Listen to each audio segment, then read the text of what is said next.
O volofa mafata fatu sa moilo mai moanga le diva ngau le fia fi. E na ua tonu biru te te dei tu la fa ile te bia ba to di usire dei. Ya o volofa mafata lo fa fatu li mafo ile dei vaenga. Ya o le so foi. Ya wa foi o sa mo le tu du pele le lo jole nganga. Ya e pele le fatu o le mafo fau. Mai upo fatu nga me pesenga e moi miti pe ya ti o ile aso mo le aso. Ya fi volto o ona asiata fale malu pio voliko. Ya se e mai foi lungo le fola i pia ngaru le e tatou te militino mo tatou taratalonoa mo tatou fasoa au mai au watu. Ya wa foi me olo te tupu sa te tupu. Ya ma olo fa au pe ona te tupu. Ya wa foi le lau silofia lo tatou tudo. Ya ma fa fo bawa. Le dei foi vanga o le fia le loto. Tau tua o e sa mo le tu pele. E fia foi e au auna e wale longo pui le ina o le tatou watu nu. Ma lona fo lau. Aso lo so bertasi le dei o le masina lo no le afa o le tausanga. Masino yuni. Lua fe lua se fulu ma le fa. E lau fo launga sa moa e le faingo fie. O le ua tatou le o ngā tutonu ngā le mu. O le sāvalinga e fai pia. Ia, ile dei fo i tausanga. Awai, ese umaka savalinga. Iyo, sao lau tala. Ese umata tau mo tatou savalinga e ili sitangata e pei o lai savali. Iyo, eva ile lau fau malu. E ili sitangata o lana savalinga e le ai se faafitauli e le ai se iyo e pona tia o a uma foi tūlanga. E matua fanga lolo a tango i atu e manuia. Iyo tango i le tu e manuia e fia e ori. E iei foi lesi ka ngaka amata mai lava le tausanga o whengai, ma puapuanga, o mawhatianga, o whaafitauli. Ese uma. Ia, e iei le tari tonunga, e iei le vaenga tātou te tau mua tutusa umai. Tātou te tau mua tutusa uma i le alofa o le tua. Au fo inge e whapea o e ui ni mawhatianga ma e ui ni puapuanga. Ona whapea lea ai ua whaatua na ai ma whaale ano mai lea tua. Walanga o tangata e tele na fika ilo na mawhauwhau. Mafua tia ilo na mawhauwhau. E ala mai i le fia, mani manuia, ma le kali le leia o ngi me kukupu. Ai lilo i manatu, ia? Ese umamea tātou te sāva vali iai. Ai e o lai lo uloto. Le savalingar kamare o kahvika. E o lai lo uloto, mai le tele o le au sāva vali o lo ta ua mai le tusi pa ia. Ai o lai lo uloto, ma wha manuia ina lo uloto. Le savali le wha makala inga e kama o kahvika o langa savali. Le wha matala mai le salamo e lua suma le tonu. O te iloa. E maua mai so o se Samoa. E uma lolo kaimio e pepe. Wo o a e le tupu ai. O le salamo mua lea. E kele ngau. Fa mai e ui lava ina o savali i le vanu o le anta o le oti. O te le fefe lava i se mea leanga. Oh, kai. E maka ukia. Fa mai e ui lava ina o savali i le vanu o le anta o le oti. O te le fefe lava i se mea leanga. Si la fia le ia kāwika. E le aiama se isi mea i kuaku o le olanga le ngei ke soifua ma o wolai.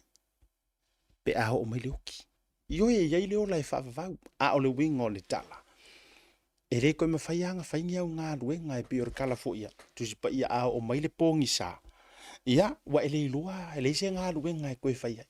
Ane lai whamairika whamkalanga e kāwika. Kusape ka kisavali ai. Iyo, ile vanu o le anto le oti. Le kai whewherga malo. Aya, oi, e whaafianga e maka whewhere mea ngai kesa vadi ai. E le mafua anga, e le whaapeo le malo si o kāwika, alanga o kāwika so se kaua i sala e lunga ka ika i erka malo. E le ko ilalo e le i whiwhia inga. Ai le o le malo si la le whakakaua i sa unga kāwika. Whamai, e ui na o sa vali le vanu o le anto le oti o te le whewhela vai se mea leanga. Awa o oe tate whaatasi maa. O le ale winga o le tala. e ke rola ukala e yele kai mi ke rua o malau best friend ke rua o malo uso malo ko finge malo ko ngangi e ke koe whaasanga mai wa erunga o e walu le akua ia o le soifuanga ngai po le a ma le a fa mai o lau kama o lau kama o lau kenge o lau kenge o lau koe inga o lau lo miti mai ka ma u kamala kenge ha u kenge la io lo miti a fasto e a ia nga ngana wa so uma e te nofo fa matala ile lua mafutanga mafana masiso kanga masisi ai ke rola ukala e ia le kai mi ke fa sanga ai we ka iro le ngimo pe sa mingo fo ile le pe se vania to lo me tutu animo pe ko kusa mar kai mi ko la fo ai fo yo nga ai or ma fo angale le nga fo mai ka vika ele ai o ke le fa moe moe lo ka mau yese o ke le fa moe moe ya eliapo o ke le fa moe moe ya nga kapu o ke le fa moe wa o ngonga uso ka vika ke wa em fa ngo ka ngo ka o ya o ya nga fai kausa kuspai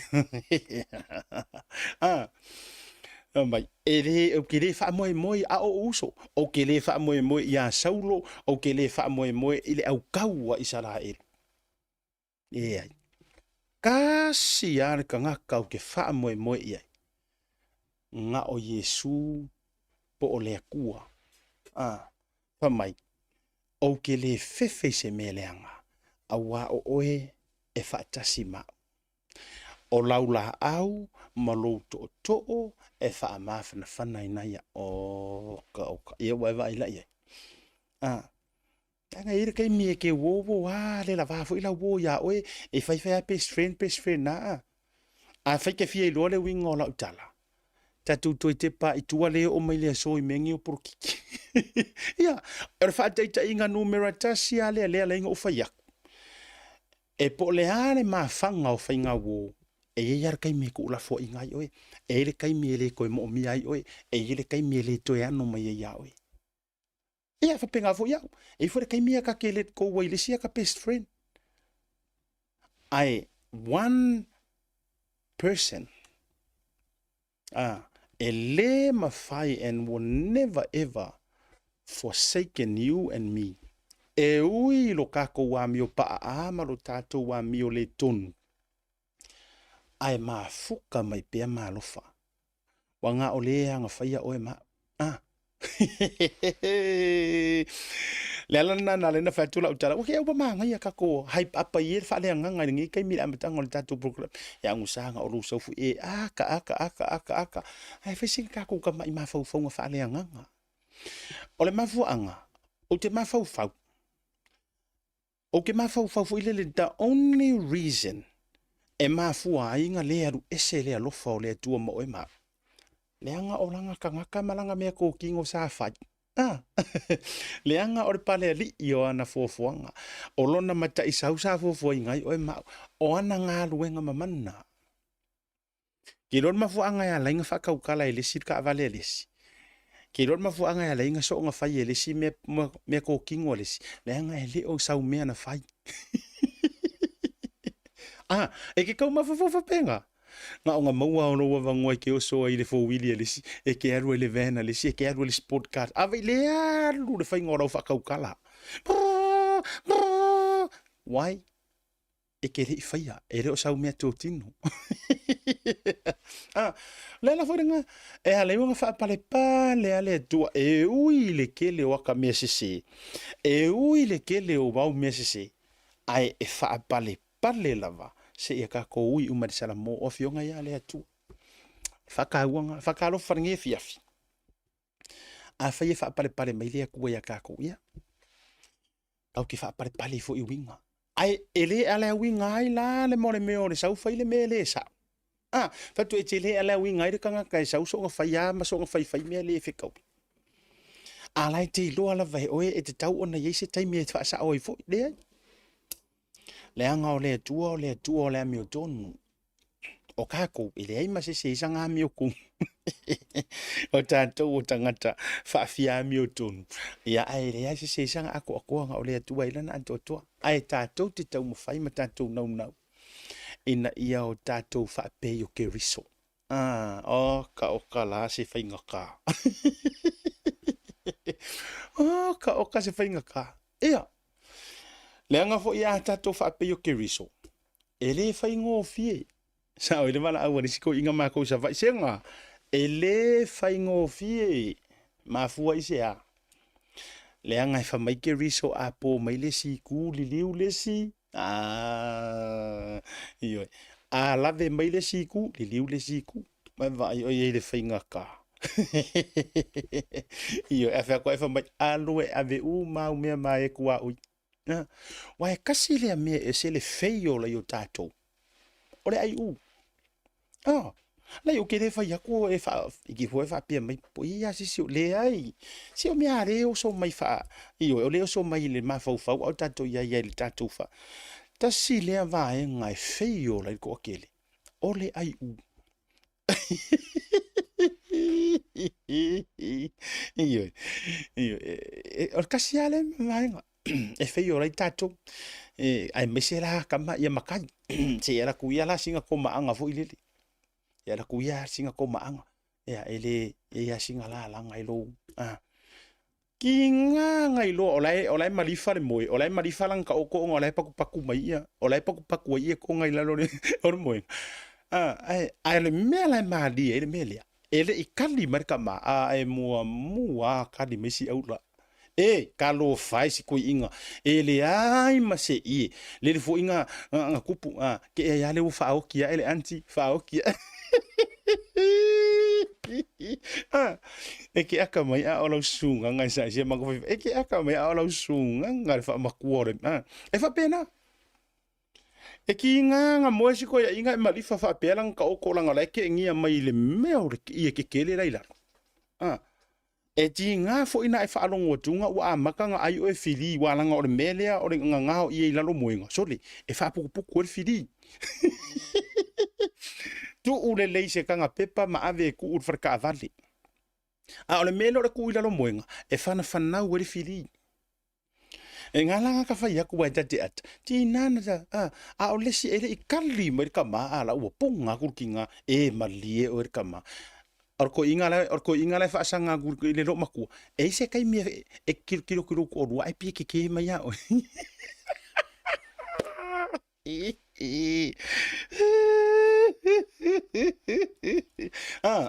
e se kai mi fo ile la e kau I yo e ha o ngoro wo fa ai ke pa ku ala fa pe ngai mai le ho ru e fa pe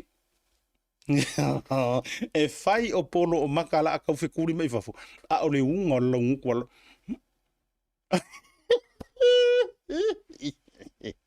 oh my good boy. La fai yak war ka mau le ainga. La fai yak war ka mau le ainga. Oi, kalo fai. Ia, se fa kalima ya. Siengi. Siengi.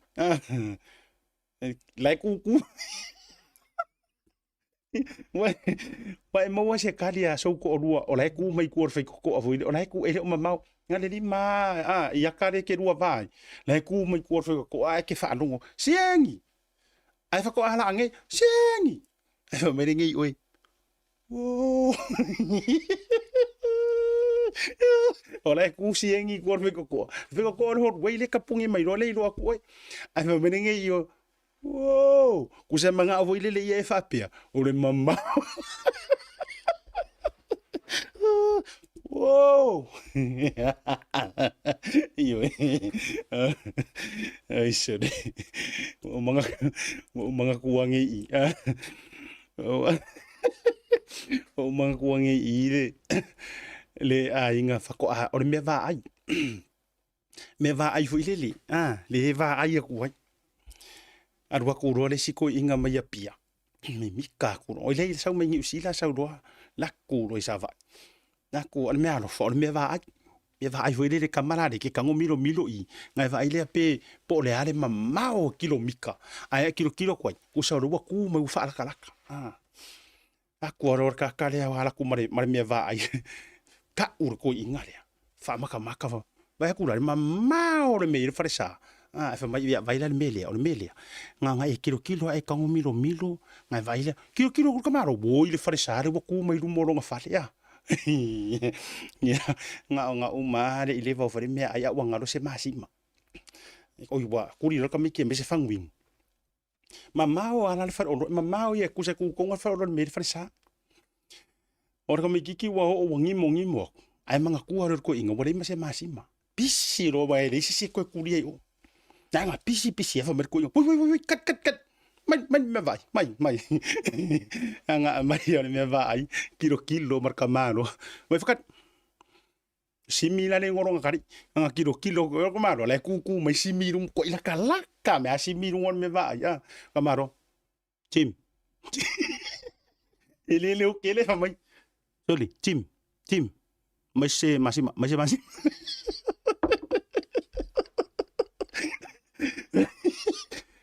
tim jadi kere wango mai masih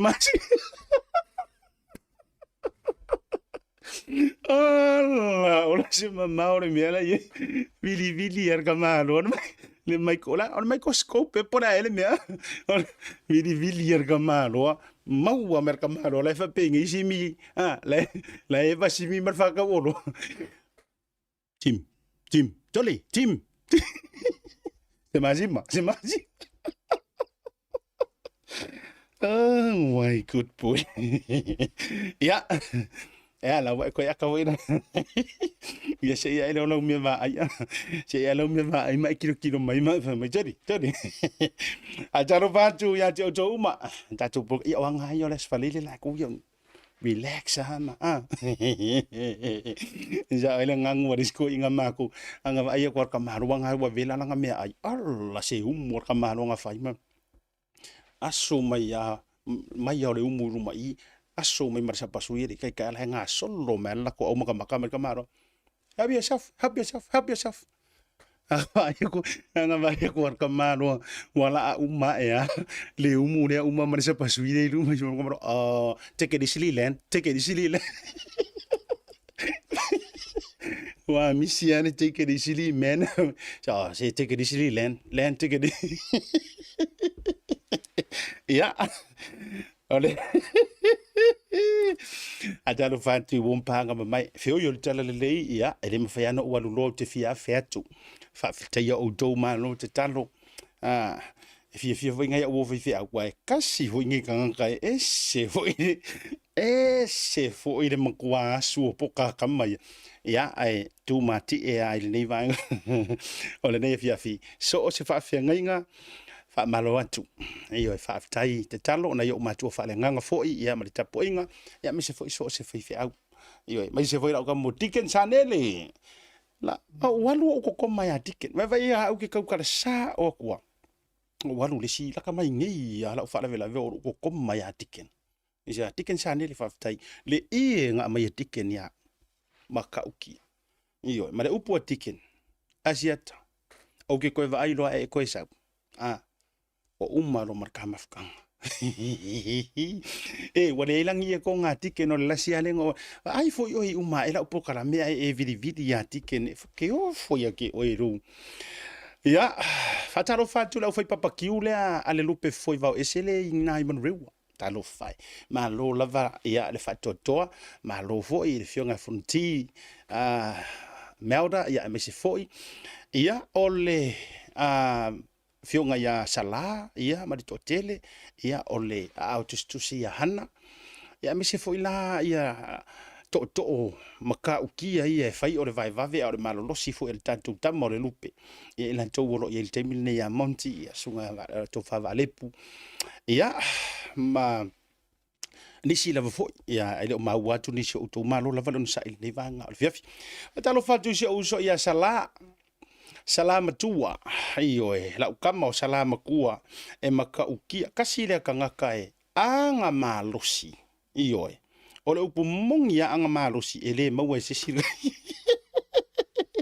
alo raso sunga salama tua raso anga malosi le kangaka ngai ka ilo fo il ya ile le masa sa bore ore au malo lo sile ye pe ku kusa male a jalo fatu ile so ya sa mali to filau fa jalo fatu ya be se fo yo se uso ya folesi talo fai malo le so fo mluia ya jo fo ile uso ya le mafuta mai fo i nai fle fa si o tatu nu fo i nai sa mo ya ile ayo le topo a jalo fa mo fo lo fantu ya po le to fa ya au tiu ya nga tailea ole to fina so fai ma to vanga ia fa talo fatu ma to tele la vo tatu lungo tatu prokalami fa talo fo ia le la ma wo vo ma sunga ni le vai na le tatu papkiu io va ai se me fa le tonu ma fa mo le vai ni me i le loa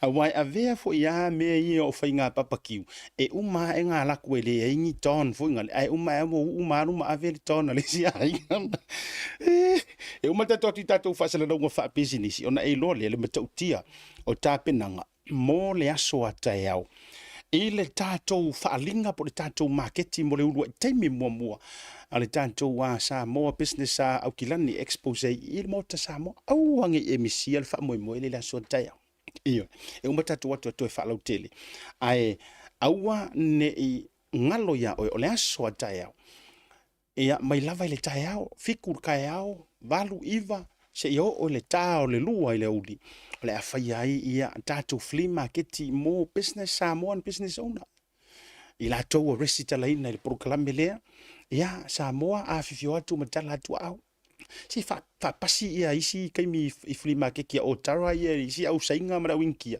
ia me se fo mangele ai a fifio mai e o pongi na inisi o fa moi moi o nai tau mawhainga nai business Samoa ia ile aso ataiao iyo o le mela lea ia afio mai ai o le atele fo ia tatu fataunga lea le utu ina tulung ia le iva le taiao ai te tala tatu flea market tu lango tau mafa o fua fa ele leanga o a uma lava vanga fa pena e te tala mai lava ile ongo kaiao fiku valu iva iyo ai ono le iva ia e ele sita mai sa uninga lo i te tono le moto Samoa pena o se sulima minute tala lo ia i foi ia e fa fiangainga ma o lo walunga ile lango longo sua le fionga kone sula au le malo Samoa le fionga fe mata ai mese o le komisina fa tau inga le fa udutanga ia va tuitui ia ma ila tau fo committee ia so ngal fa fiangainga Reverend tole foa tu pa Larry Lavia tasi market me se foi o le sede energy ia ma le fionga ia sala come la wano ia manisi o lau foi pisinisi Samoa ia o le a whaakau i merkako papakiu e foi lan tātou tae au le ia le tātou a onga lupe foi vau ese mana tua mai suantu ia e whaatau sau papakiu lua sutala ma fai sau restara pe a whapea wa e fina ngalo le taimine wa tau na tapena pena lau ato e oi tūlanga fu ilele i eise me lau kanga a wā ia ni whaala vila vi tutupu ia tala le stala le tātou wa onga le aso tea lupe foi vau ese mo so se tasi lava kako filo ia aso tea e meso nisi fo fai pisi nisi a Samoa o le ai fo i le aso hanta e au o le atatoatu i aso whanau o le kasi ar kako aso whanau lea tasi tato aso whanau ia o le si aso whanau ia o te lole a vatu le aso ngafua ona o leva vai atu fato au lia le aso sui fua si tinale le aso saa ia rono winga la o le a leva vea vatua ai o le a vatu le aso ngafua o le aso sui fua o le atali po o le ia le atali ia Tony Motufau happy 17th birthday Tony Motufau iyo so kilo ku ile mengor kafa manguianga le Tony iyo le nga mai i peia ona yo matua o le antoanga o le so fito sanga to my dear son Tony Filimaua Motufau e momo pe ona si irvi inga mar faftai i tapa au sili langi a wa sili ese no ma tango fie e mai se o na lofa ona u mfai o ele pele ona wa e au lia mai le nei aso wa ajo ai le se fulu mar fitu o to sanga jamara lei ma ia tu mau pea leola wa ma leola ma tau ile tu faftai malosi mar pui pui ngale tamau le langi e lo wola tupu ai mo mongo le loto mar ma fufau ia maua solo mana imanuia tu maui winga tau safia ma le faalo alo tu anga le lotu ma lau ngā ruenga alo faanga mai yau ainga oma i Ausitalia ma Samoa whapea siblings Irene, Manu Jr., Luisa, Zina, and Tanielu ai whaasirisiri ai alo faanga o siautina ia Olivia Daupa u Faleao Motufau ia popo toi mfamurianga ale tauta yae mo oele antalii manu ia tele masanga wha manuia le tua ile atoanga o lou se fulu ma le fitu tu sanga ile so ia manga e le ngisia upu silia ku i lo upu mantango fie malongo le leia mata le leia o fa manuanga wa topu le shoutina ia mana yo matua mo oi ole isi tanto wa yo fa ole isi ta vaenga le ona ni sine yo vaenga o lo o mafai ona fai ai nei amato e mo foi la ka koi puki ele so ka yau pa u ye ina le mota sa mo foi le fa for ka paka antola fai el market ia ole af mo foi tato ti pe ki le custom made foi ngale o lo ye le local tanto wa o ngale lupe foi va ese ia manga i fa upunga fa sa mo e ngu ngala uki ti ngalo le fie sa mo ai ke e ro va ye kunga le fa mai tau tua nā lau ngana ma lau nganu une i mau watu. O, ke ia lewa e koe aka. Ia, nau sisila mai already si oka ia. Nei niso ilanto mawhaifo ona printing. Ia, su mai tae wha tau sau i puti lea. Ia, inai, maua fo inai li tātou marketi, inai le mota Samoa. Ia, ngale se furu li makala. Ia, e pa upe ave a kuarka sengi. Ia, e te ingu ngua lau puki ngalo ia, o esa wala ngā upe kiru ngā mai. E au tau ola e au whangota o ka manga ia. Ia, nga mea uma whapena e te maua umai nā ile whaalinga lea po le tātou maketi le le so a tai au. O le tātou atu malolonga a fo mai kako e moloa ia isi vaenga o tātou whasoa e le tātou malo whaalongia tāle lima on join mai la ia le. Ai tātou atu malolonga a fo mai kako aku. E maka u kia le ke leo lau pepa. O ka pe ngangar ka fu lilo le anga posi sole o a ula makua uke nga ole lua e pe ko lua so yang amma le nga vaku ye sole ai amma nga ri ile e aku fa o le pusa e fo ako ta to malolonga a foi mai ta to alu fa wo ta to fa so Mo tupe whapaponi Samoa, mana tualoa le Pacific Easy. O lo whawau pere tātu whapatoa nao le 5 tala te tongi mo tupe whapamoli pe ae whaunga ina le Pacific Easy mobile app. O lo avano fo le direct transfer te posi sa wailo tupe le tātu account ma whatino la foino tupe whapamoli lungo le telefoni ai ngā whapitoa. I oe whasauni loro teimi mau tupe o taunga tale pensini ai whaunga le tātu Pacific Easy app po le direct transfer mo tupe whapamoli. O lo avano fo o tātu ofisa i o Tara o Tahu Huma Mangele po tātou la silia ma le fitu se furu fa sopoli ai New Zealand. Mo disa famtalanga wala aule o Barcelau o tasiono ono po numera masani au kilani o le lua fitu ono fitu iwa fitu fa po le lua fitu ono fitu iwa barfa Pacific Easy o la ba anga mo tupe fa mo boli Samoa.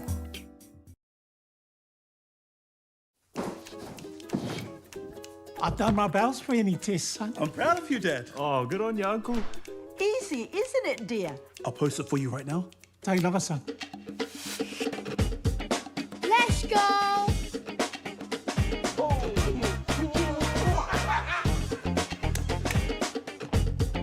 Solly, hurry up! Stop mucking around, just send it! Game's on! Family, make bowel screening happen.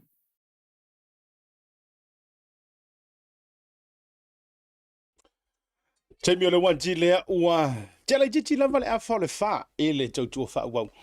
A le Blue TV ma le tatou por club o le tauta ia. E fatalo fatu i a Sister Faye Pele. E mafuta mai California ia po le fioga fo i le tamaita i taupusa. Ia le mafuta mai na i California.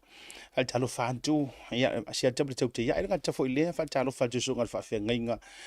Ia Pastor Joe Ben ma le faletua ia lei na Washington ia fape foi la ia anti ia o lo mafuta mai ai o le sina ma le fanau eva foi ia ever after ma le to fina Melissa ia ma le fanau faltalo famo volo vatu nga ta foi lea ia o le mafuta nga le committee le na fatu te ia foi ia na i Portland i Washington.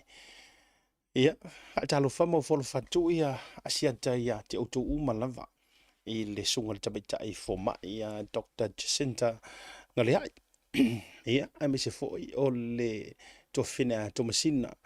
ia mautu uma lava foi o le taulo lo wa fono fatalo fatu asia tele de vanga le fiafi mali to tele le usa sia mali to filau ma lo lava wa mai oe le de vanga le fiafi ole ata to wo ile tatu wo lo wala foi ka ku kalmali ma marka ku fa ale nganga ole ata to wo mo la ile vaenga lea sa tapai ele fionga le fonga ia ni fa maumonga ma ni fa maunianga a le faipule o sa fata mua le na fa le solulu ina ua ia tu lai ma fai telefonga ele ngata o le tu wa imaima mana o avatu ia le tato wala le fa sala lau ia e ia le ka ua le Blue TV ai wai loa uma ka ngaka loa uma se vanga ngaongi pepe le isoifua mai ma fanga ngau mai silfia uma le ala ata fasala lau por televisi fasala lau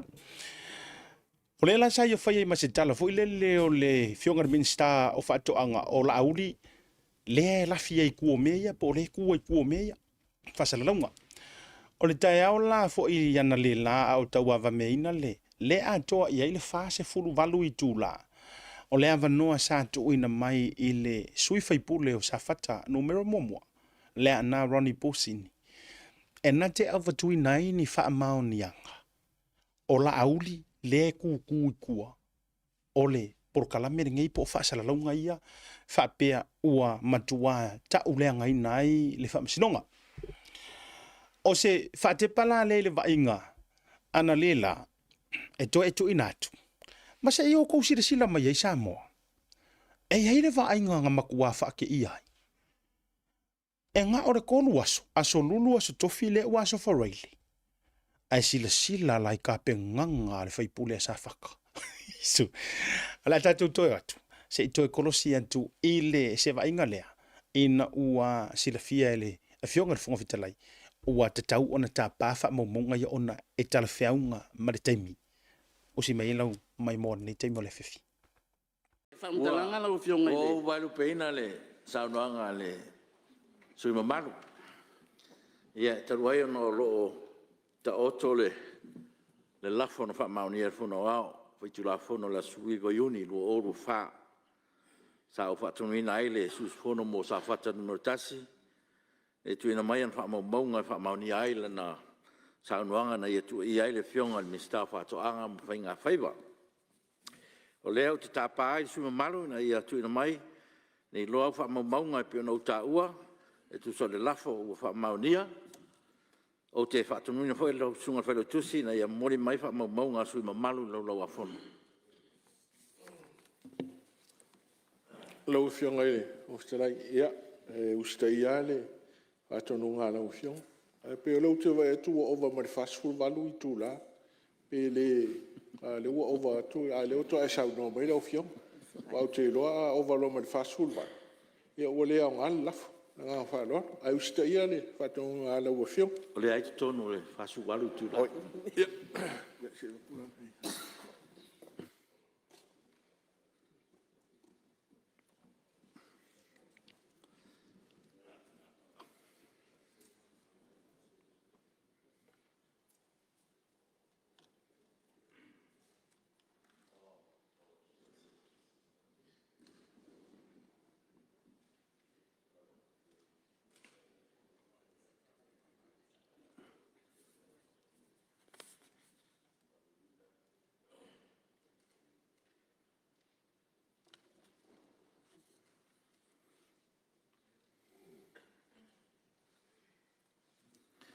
Ia o te manatu e leto e tau whamtalaina. Le tautonga manino le lafo na ta upu nei na tuka iai e le sui sfono mo sa whatan maratasi. Le fionga ni mista whatoanga ma whainga whaiva e whapea o lo o lafi mai tua whasala launga o lo o whaaleanga ina aile whamsinonga ale atunou. Tu sai mai a ingo tato tu la fontu mau walsu toru pipiono o au lape ia mo le tu ina mai whamaumaunga e pion tau o ina le tai o nei. Le mama fo il fontalai tu inga ia ona o se tu inga fala o tele wo ia il to lo to finga fa install kabineta il vano foi man mamalu al fam sinonga Ia tia o pui ngor mamalu le palemene le val no fuai man whamsinonga o se tasi o i tūtino whaataua ngai tau loa o le tātou malo. O le sailinga o le sao ma le ato toa whaamaunga o tuina mai. O le isi lea i tū au pitu silion tau o na ilo ina le lei. Ua manatu le whongwhitalai.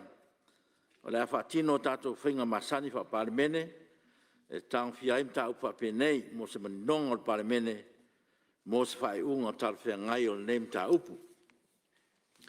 O le tulanga o pito sili o nami o tonu. O le whaatulai o se komiti su e whapitoa. E wha se e iei wha maunga al suis fono mo sa whata numero tasi. E ilo ai ma toi li poti mai ai i le fono o ao. Ma sui nero komiti o tō fia. Au pa au muripola, au le tafua muripola, au le te fono. Ona pola wofo, no fisiri pie la wofo, o le sui te fono. Tu anasi i leota, sui fono. Se ua muli fasitoma, sui fono. Ni wawa eti malolo, sui fono. Ale, vena ale, sui fono. Ona pola utafi, fio se lafi pe saol, sui fono. Ai ono tile ngafa suis fono. Ala ia sa mo e wha uo malangai tutio ai se pulona mo nanu o le suis fono. Ta iala o ilolongo ngā ruenga al komiti susue ia sila al komiti mua.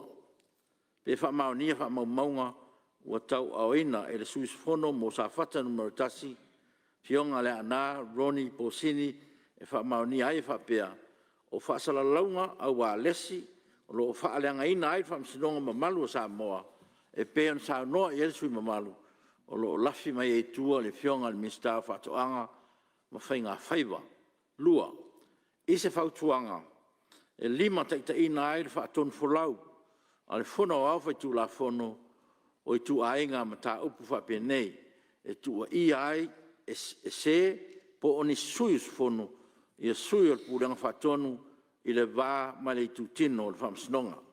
Tonu, ia toi li poti mai le komiti whontanga o le tātou whontanga lata mai o kuso ia manatu e le lava le taimi e le esi tātou whontanga ia oktopa o na le whontele o leo tu watu i le aso lusu wha o te sema lua o lua wha e le poti mai elu tau komiti. Ia alena. Ono minga le alina faila utala. Ole. Esele mana yo mo me e tate va ai pe e wale vanga fa apurukala me mai kuwa. Ona amaila ia ua fa apase se le tangata i tutonu le pale meni.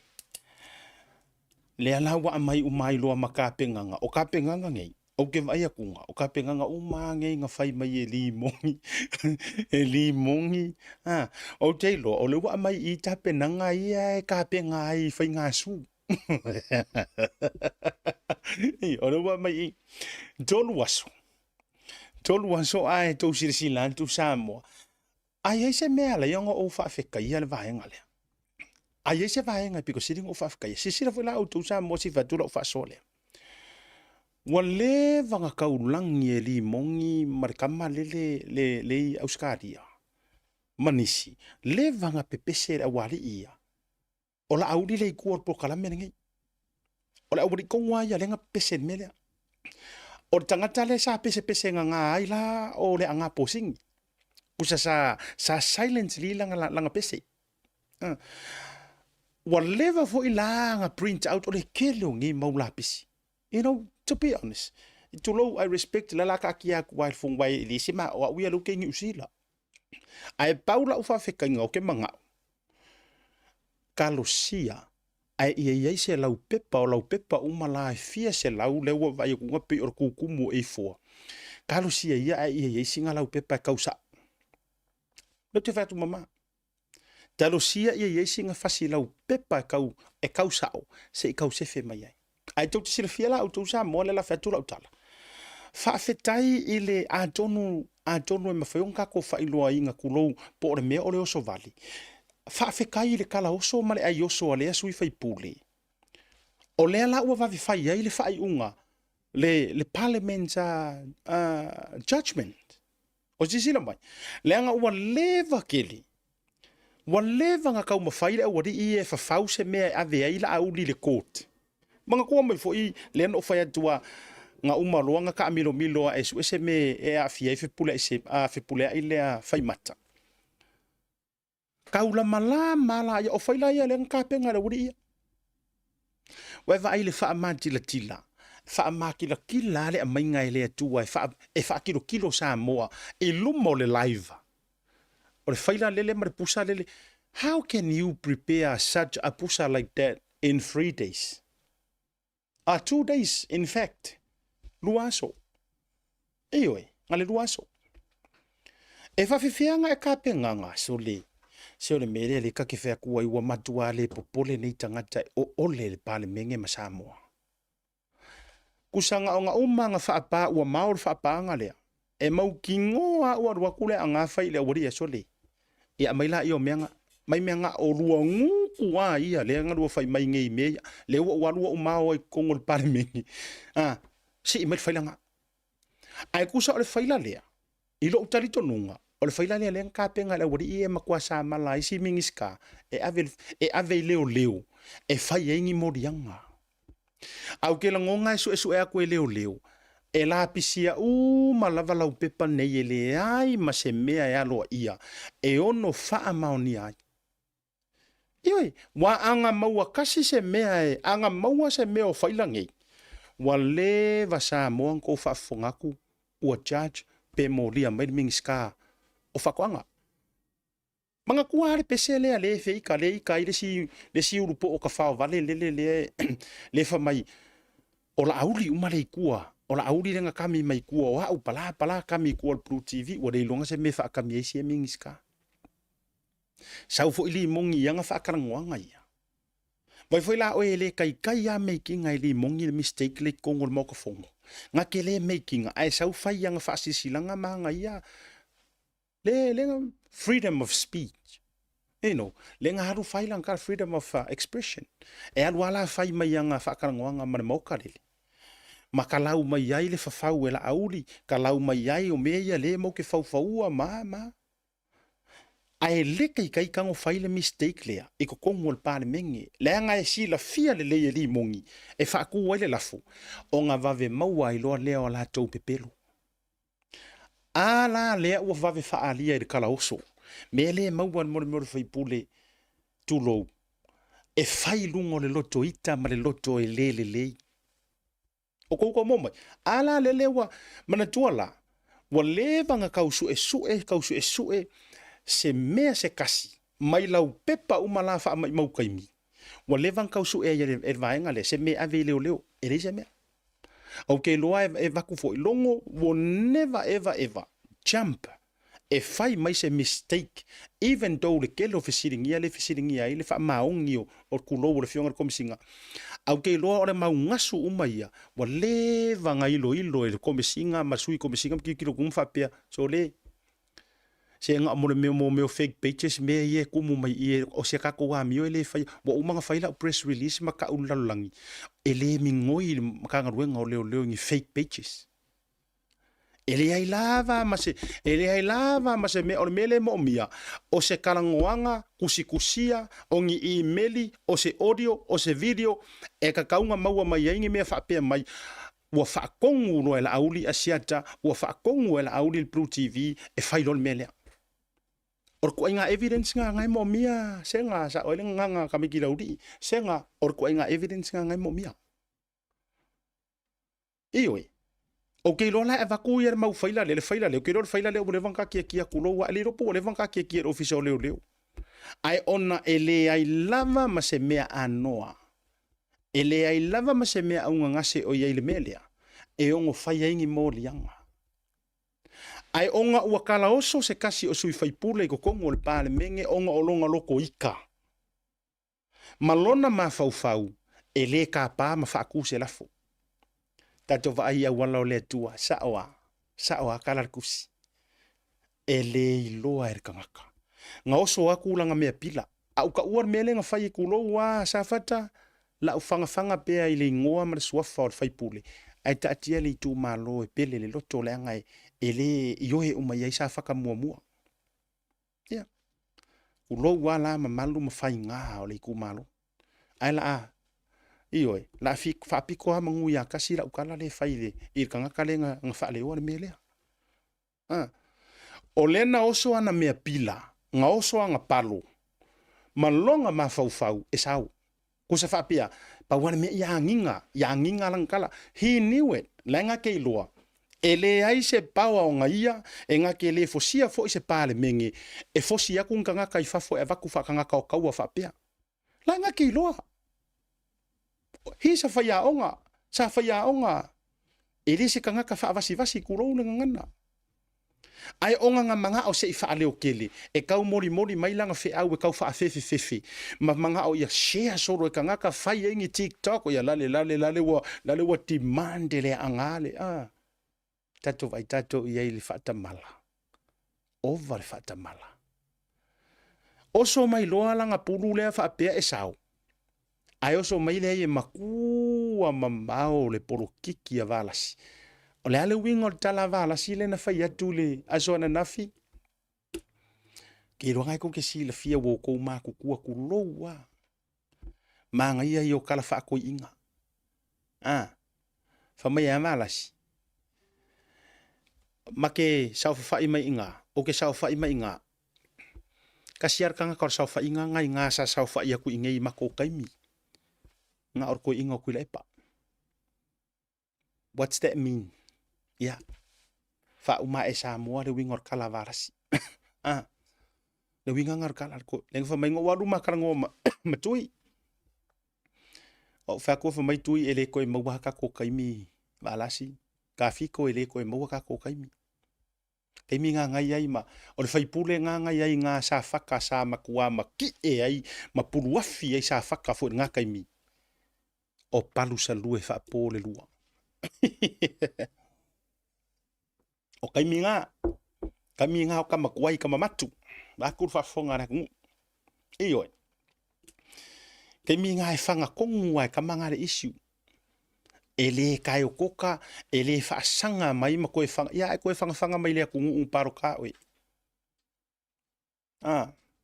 to fo mai la utala i o le faila le nga vi fonga i ko kong e o fianga ke o mai ai le ngi kai mi pu ka vai fa luanga lulu ua e le faila kusi o mauka ilunga ai ka ke vai ko le lulu o faila kusi pe lulu maaka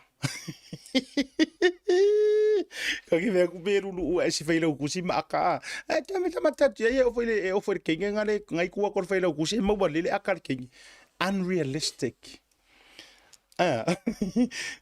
o mea se o mea wale vanko ka pe nga sa unge pingi si mingiska ai ona ele ai lava ma se mea ango ko kong ele ai foi ma se mea lolo yo o se mea nga se nga o ponga ivi mea le kong o kulo e fiu nge miki a tu fa fonga le tu lo le ke kala ngwa ku fa kula fati ya ki nga inga mama ima waifua marekai mior ngai ko miki fa fitai le fionga fonga fitalai o le tausisia o le mamalu o le pale mengi o le makafa i piko kasilea ale fionga fonga fitalai awange i o akwe anga le mauka awange i o akwe ka pepe le mauka awange i o akwe fa pea e seu ka filia re ko fa le fionga fonga fitalai ha fikai Paula nga ola utatalo.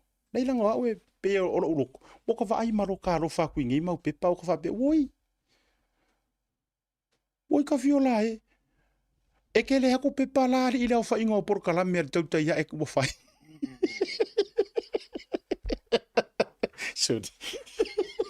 Sorry.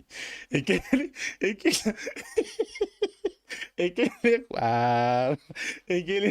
woko vai usa o faila la o faila li la o faila li o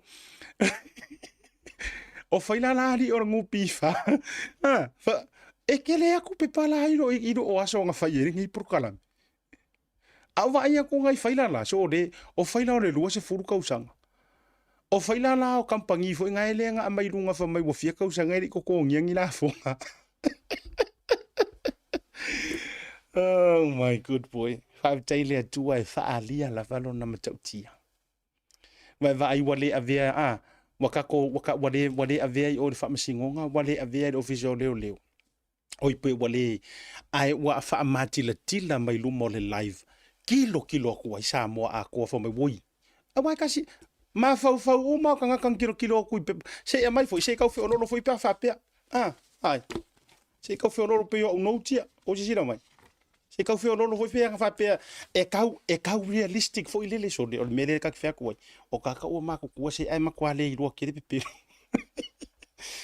ai la mai sorry ma ko mai ai pe o ma fia o pusa i pule le already avi ai fa pe mar ma fia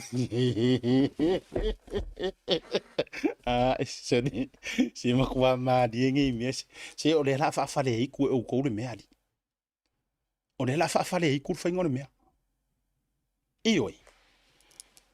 O tua o lau fa'afekai i le melea. O kuaku o lau fa'afekai. Fa'afekai wa fa'alia mai ai. Mea i wa leva nga fafau. Em fainga o faku. Generally, I'm not pointing to anybody. Lenga anga wa lava pepanga. Ai la le mea mali e. O iro ke faku ai. E fai asi aka mai o mingo i kakale o Raymond. Kei vea kuna kama i kala lea. E fai asi cunning, o le upuru ngā cunning. E fai asi cunning o le mingo i Raymond. O Raymond e po o Raymond. Le urupo o whareaka. E nganga o fai ak. Ngā o ngā mingo i Raymond mau kia ngai fai pule ia. Are kami, sonor ka mano. Ia. Ioi. A foi le na fatu la utala nga mingoi a foi nga ska mai sasi ale nga sasi fale ula ai oso foi mingoi a Raymond fa oso le press release le vala audia media sa mo a ko ai fai me ai le page le HRPP fa oso ai foi wa vave ai lo tal tununga pe wa vave nga I'm just saying ang foi fa ku nga lo ai alo ai oso ai camera maua e ngala ngongo mai ku e o fela wa yengi le no fa talia wan o fa pe mo se le temi le fio nga lo au fio mai dungo o nga break up wait kala nga e ka felang ko e fio mai e tali mai na ia paleng a fio yai o ke langunga ka si ar fo ku nga Raymond no retreat no surrender ioi a wangi e ar fo o fela me wa yai wa matua tele le upu maritala wa fai fo isia fai puli ale fo wo so fo ikua ka amilo ikua wa la kala le ke ku ke le yo ele no bo ka amilo ku vai fai la ke le la ya ale la wa ki ai ma posing o la utatalo o ma fu anga le lu fa ko kalo sia ia ma wa singa ka mai fasi pe pa posinga fasi lenga e ka ma wa ise me ai fa maungi ai o la auri le ku o po kala ale ai wakakaunga ele mo o mia ngei fai pule fa akupukala fatutala fai tala fatupu ele mo o mia lono winga ia a fai nga kuli ai beke ai si I'm just saying yes ia nga o fa soanga e winga si maka upule ia lawa tu atu committee ko komiki a au mafana o komiti e fai ele la tu fatu fala inga wa vai le komiki e fai kau pepa le mele la ia io o le mea moni le ma tu vai komiti e fai tau pepa o le vaenga lo na lua e umalongo wa le video lea fa felo ila umalo lungo le proklami e wo join o le sia vaenga pengo fa kwede i umanga fila ula ku ya bosingi ele i umanga fi e fiololo la ukali ai tu lo isi video foi le fale ula marka sia le aso o upunga fai e po singi ko kongo le mau ka fongo ile aso lulu na ye sau no ai mfa pe mai ua makua fa le anga kulava ele media mai ni usila ua makua fa le anga kulava ia se whaamasingo po le whaamasingonga. Pura menga le kango e ka urusua whokalasa. Turou, pura menga le kango e ka urusua whokalasa. Ai whakanga aro fua. Ai le ai lava mangisi a whaamasingo. Ngā whea i lau whaasoa. Ma le sunga le lo ia. Ona o le conflict of interest. Ai se i whaafafonga sa moa. O ke le fia i porkalame mea rungari i lea. O le mauta o tangata ua whaaseva o la unga ka. E le aviangi ka mauka o vi inga o le kua. O le mauta o tangata ua whaaseva loa ina. O ke le fia ai the only reason ngo koe kango loa koe su e mai le ia la kiripi lea. Whaafonga le mai ala ufofonga posingi. Whaafonga le ia le anga le me leo. Le kala le asiaka le wafaki aki. Se e whaafonga le kala i sauanga a le whai por kalame lea. Po le aso mafau oi or kangaka. Pe a whai ke fia manga o skaka ki whai mea sao. Pe a e manga o skaka pe a oi skaka mongi e ke whai mea sao e ke le whai whaapiko e ke le whaangulua. Ke le loko leanga. E lau ka lau whaso sao. A whai e mongi ro loko e sao e ke loku e mongi ale a kuanga ia oe. Ai se awa le whai ai sau kala i melea. Whafonga mai samo. So wakua rungar ki ripilea. E ui lota tu lou a loka ingo vakuru whafonga sa moa. Ia kua inga whare whaasara lau. Ai leo le lau a manu. Al wha amuri o atu. Whafonga la i le whaingar kakarea. Se mera whafonga. Lau e whionga te mai tai pale mia fia me, Naomi, tuala te vanga pon whaasio ua pako, le whonga whetalai pa pari i maspa uiva sumarwha, la auli leo te aploka i wā fosi le tinu whang, olo a fua wā ai wā lasi le sui whonga whetalai, whai pule umo le whaasa tiu ma le wha amsinonga mawalunga, ai mese le ao le malo, tumli whano sua lau vi, ma whai au umma o le whaas, ma e lang longo ina nei whai ngā malo, sori wha vai to e sori tu la fonu. Ua wha malo le whai de whaiva, e pu lava nei upu, e wha amatani nai, wha amata upu sili, le mea lea ua tau whaia nei a Samoa, tanu mai lava o tau tu lai mai, ua tau whawhanga Samoa i ang sala. Na sao noa lau sa tiu, o le whatautonga, po le whainga malo, sa whatauto i lalo le whale ie, so le whaavae to e soli tu la fono, ai whanga pea, o ina tonu ana o tau a mata, whawhanga ina ai Samoa i le ang sala. A wā ua sta ofi e sa tiu le upumoni, ma mea a mio tonu mai le tua, ai whai le whale matau, ma le a mio le tonu. Mena utupu. O ina tonu lava na mauti noa ai ma sila fia le leia le atua o si mea o le mea lea o le atutupu muli ane na o le soli whaavae lava ma le soli tu la fono. A umale anga sala, so o Malaysia anga sala, to so o Malaysia anga sala, to anga sala e nungo le anga sala. O ina Samoa na vesea i le atua lo na lofa tu noa mai le fast. E tu atu i la to i le atua e sa o loto i le whai o le amio le anga. Whai o le anga sala, mea uma whapena. Le ai se a mio tonu na whawhanga ai Samoa, na o anga sala lo whawhanga ai Samoa nei tangata. Whau au e sa tiulo na whale matau, malona a mio le tonu i le tu e se ino le no foa alofa tu au lea. Wa uman whamsno ngā pili. To e whau au, le whaalia o le upumonia le tu e sa tu e ala i lona ave ese whanga oio no foa e tele o le HRPP mo le fast i ana whai unga pio le taimi o whamisno ngā pili. O le matua pio le nei whamsino sili o sa tiu. O le anga sala le tūfua ma tau tala ma tau mawhai e tatala le maota. Le mele na la toi sa tiu tau mawhai e tatala. O le anga sala. Samoa o le anga sala. O le fia pule. Lau e whionga te mai tai pale mia fia me. O le asau whafonga le anga i ngā mea. Now I'm talking to you. Tu rou whafonga le turu. I'm talking to you le anga oelenga e racingan mka upulea. A o iei fo ingisi whai pule le HRPP o le kua o le mea lea ma manga oe. O le asa kou whafonga ia upu. Leo ke fisilia kuanga ke makamaka mai le anga e ke makamaka mai. If not live, you are going to watch me somehow, sometimes later.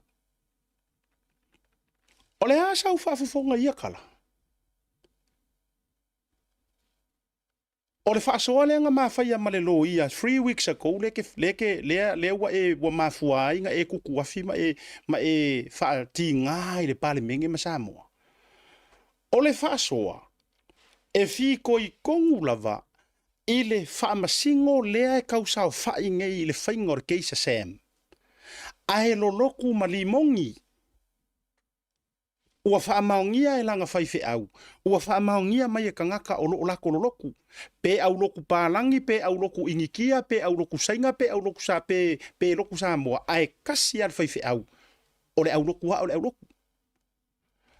E le whaasala le whaali mangaku iai. E le whaasa. O lau mau fo ileanga e si o ai kokongo le pāle menge ma e whai mai. E feo lolo pe anga whaapea ua umar whai unga karangoa ai. Aore mele or karangoa le i whai. Le ai. You are wrong. E se lau mau. Lewa karangoa ku iawe. E se lau mau.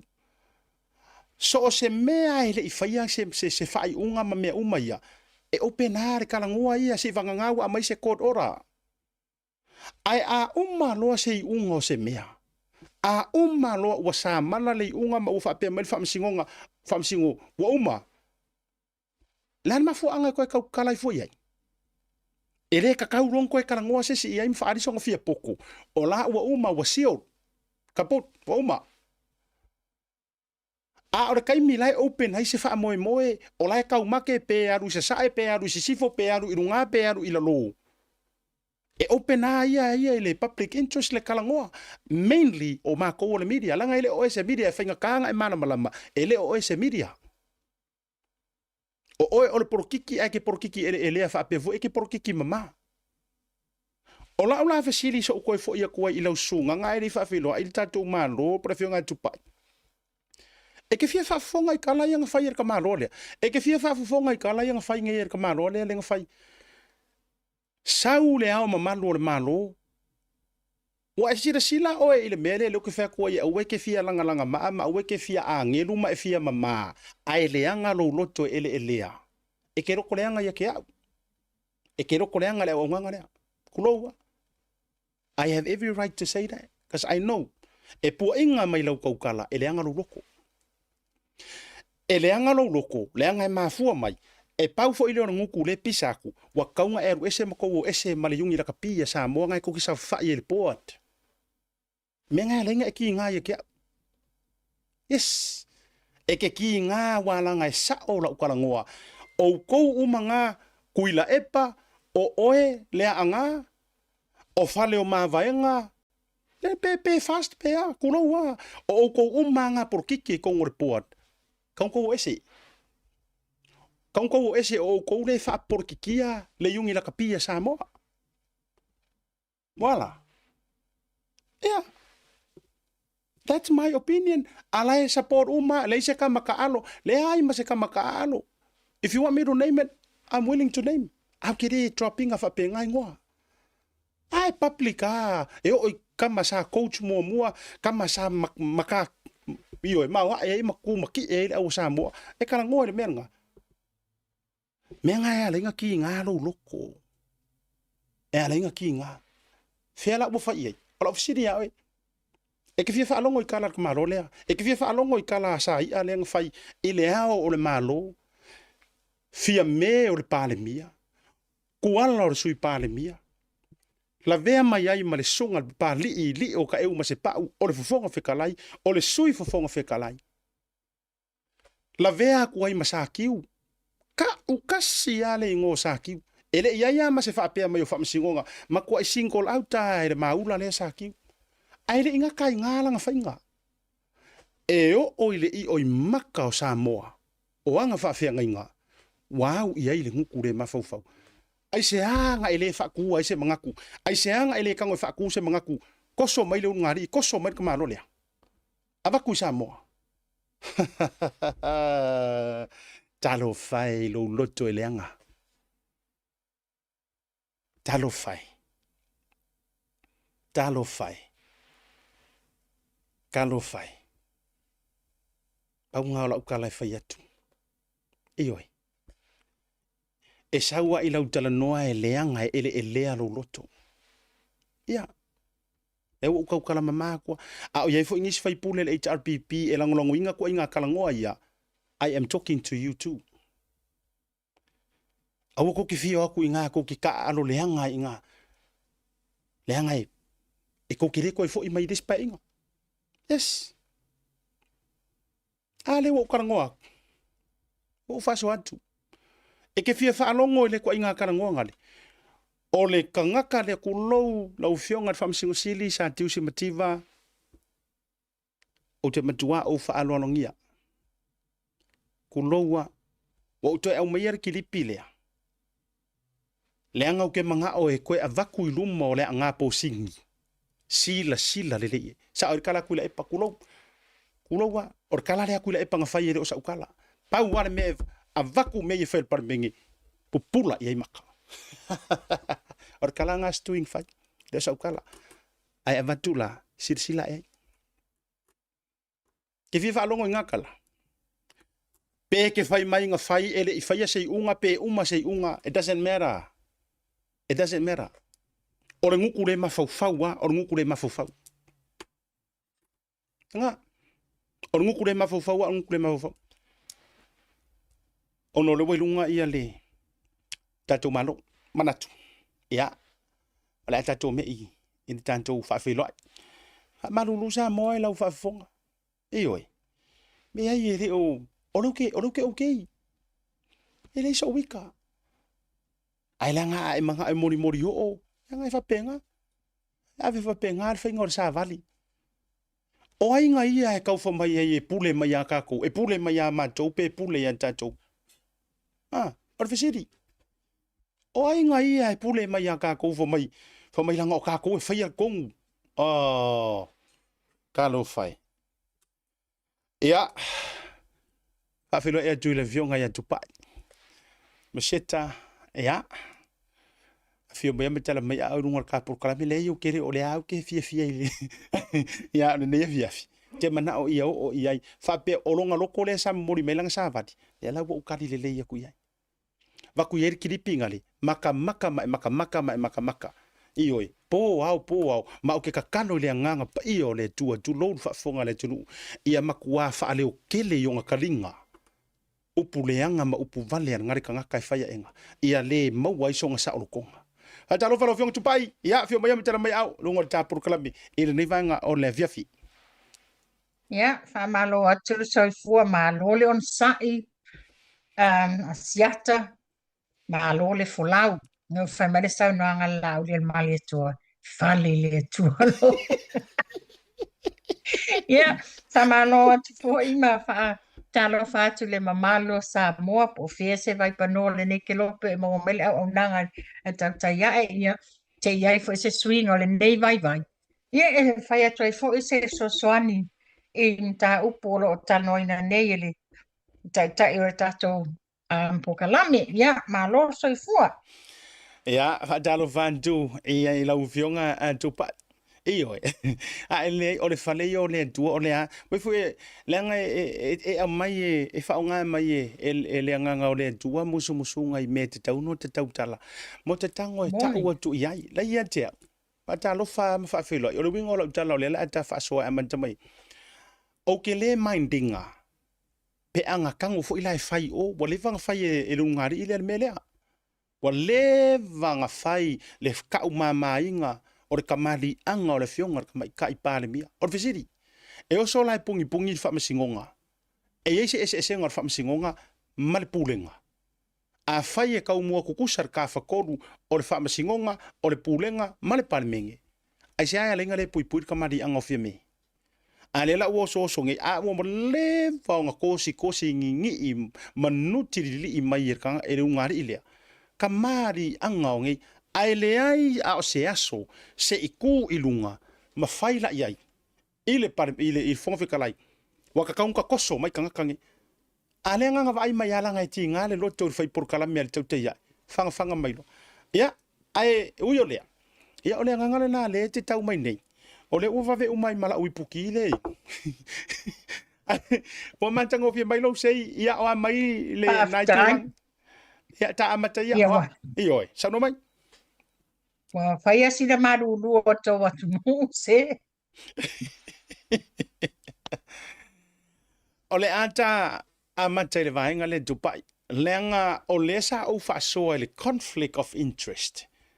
Ai o lea ua kau mawhai ia le whaipule o sa fata. Po o lea ana.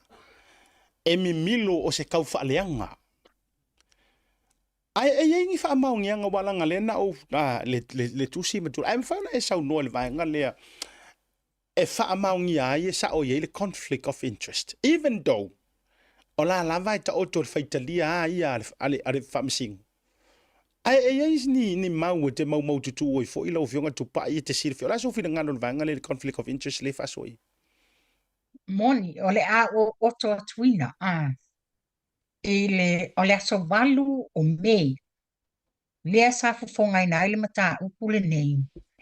Lea whapea e lei mix ngina i a words a fui maono Josie sa polu na ia wha ai loa ai whapea.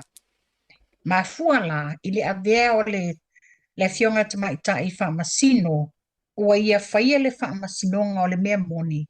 A e toi whamasino fo i ora tu la fono. E ta tau na wha lea ngā ina o ia mai le wha foina o sea mata upu. Ta o e whi maono. O le whamasino e whaia le whai unga o tu la fono. A o le au wha atonu e whaia le whai unga o le mea moni. Ia, ua wha ngā solo e la isi vaenga o le whamasinonga. Lea lato e lau o le wha matalanga wha atau toina.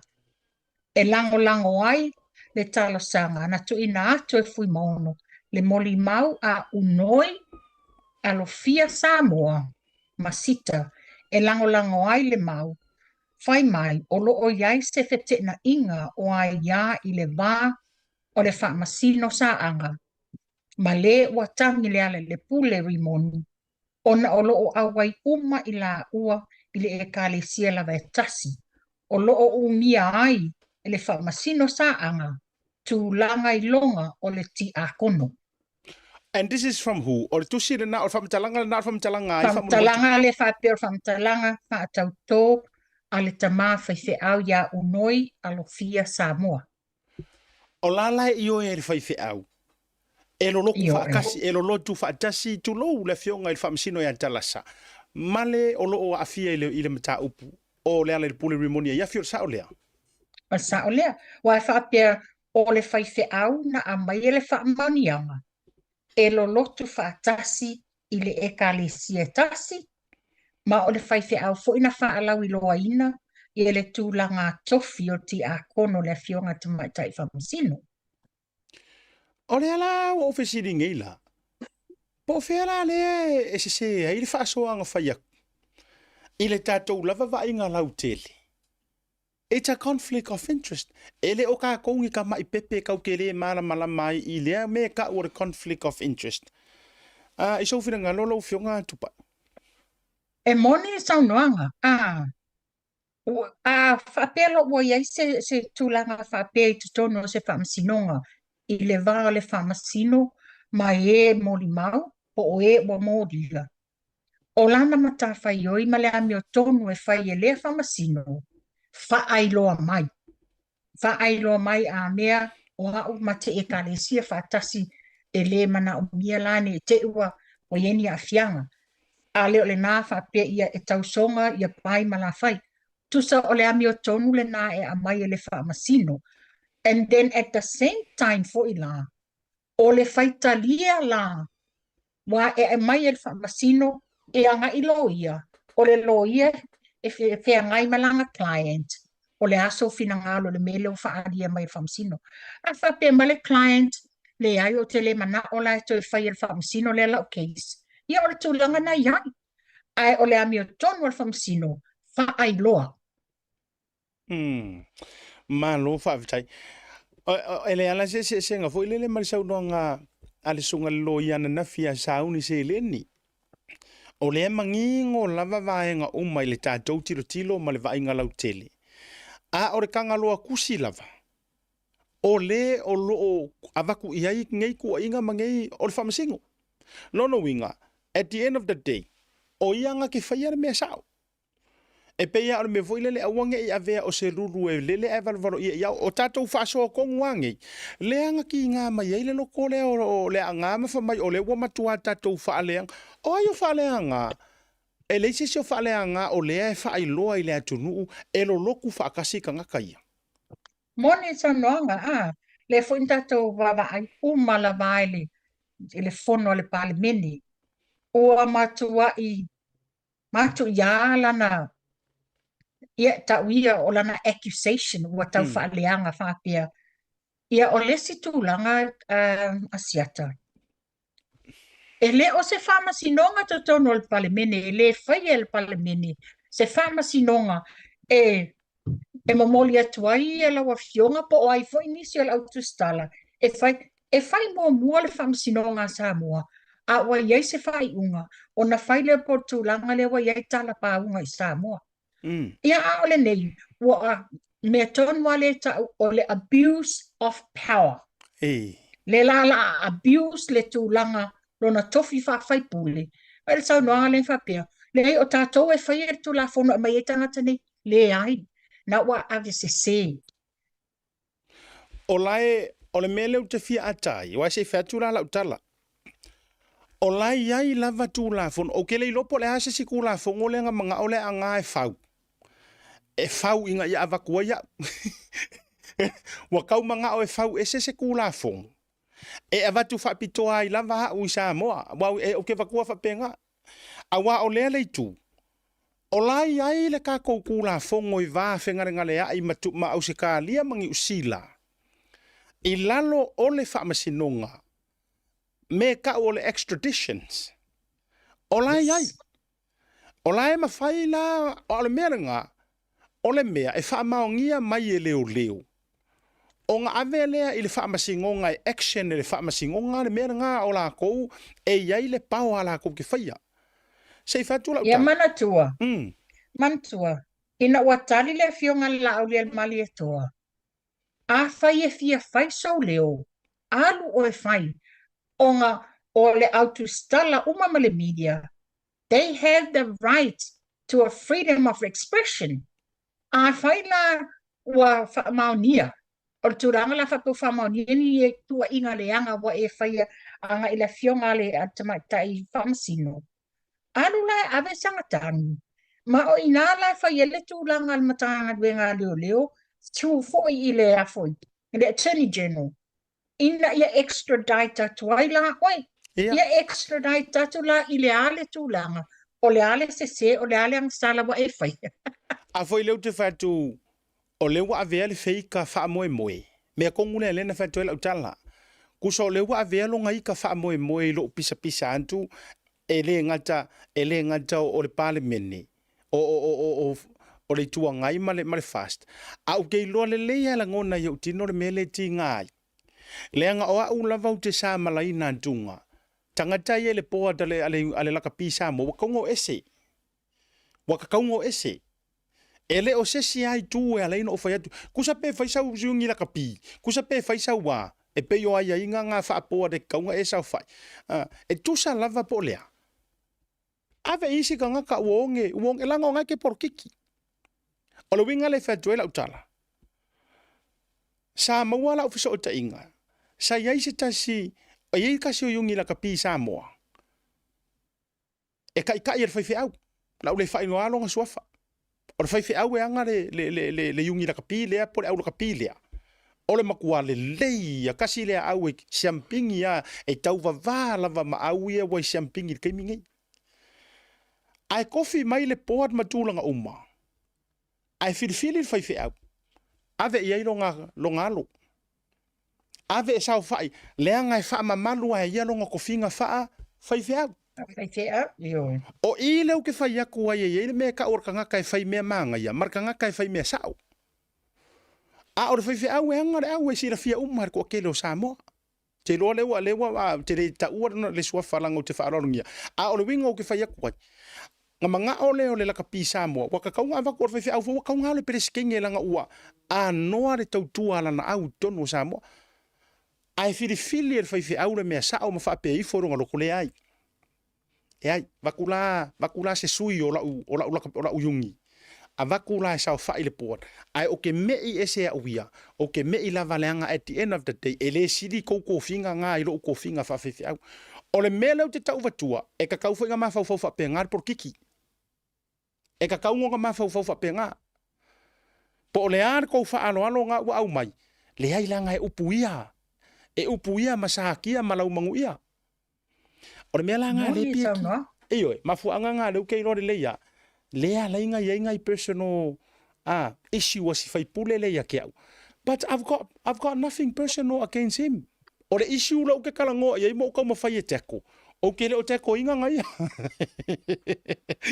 e tu sa tu langa ton wala le fa upunga fa ngo fie o le dirty politics o tu langa ton wala le tu like mai it's a personal vendetta ona ua e langa manatu ma faala wiloa le atunu i le mea tatauna tula i mai o le mea tatauna fai i tu tonu o le pulenga le alapi pela ua abea sa ini ni awala e attack mai ai oi ua faa ngā se mai ai la le tūlanga lea i le manino i le i faa pena yeni tua inga ni tau faa leanga sa analyze po o fea le tūlanga o ta tia i ai le faa i unga le fionga tamaitai fam sino.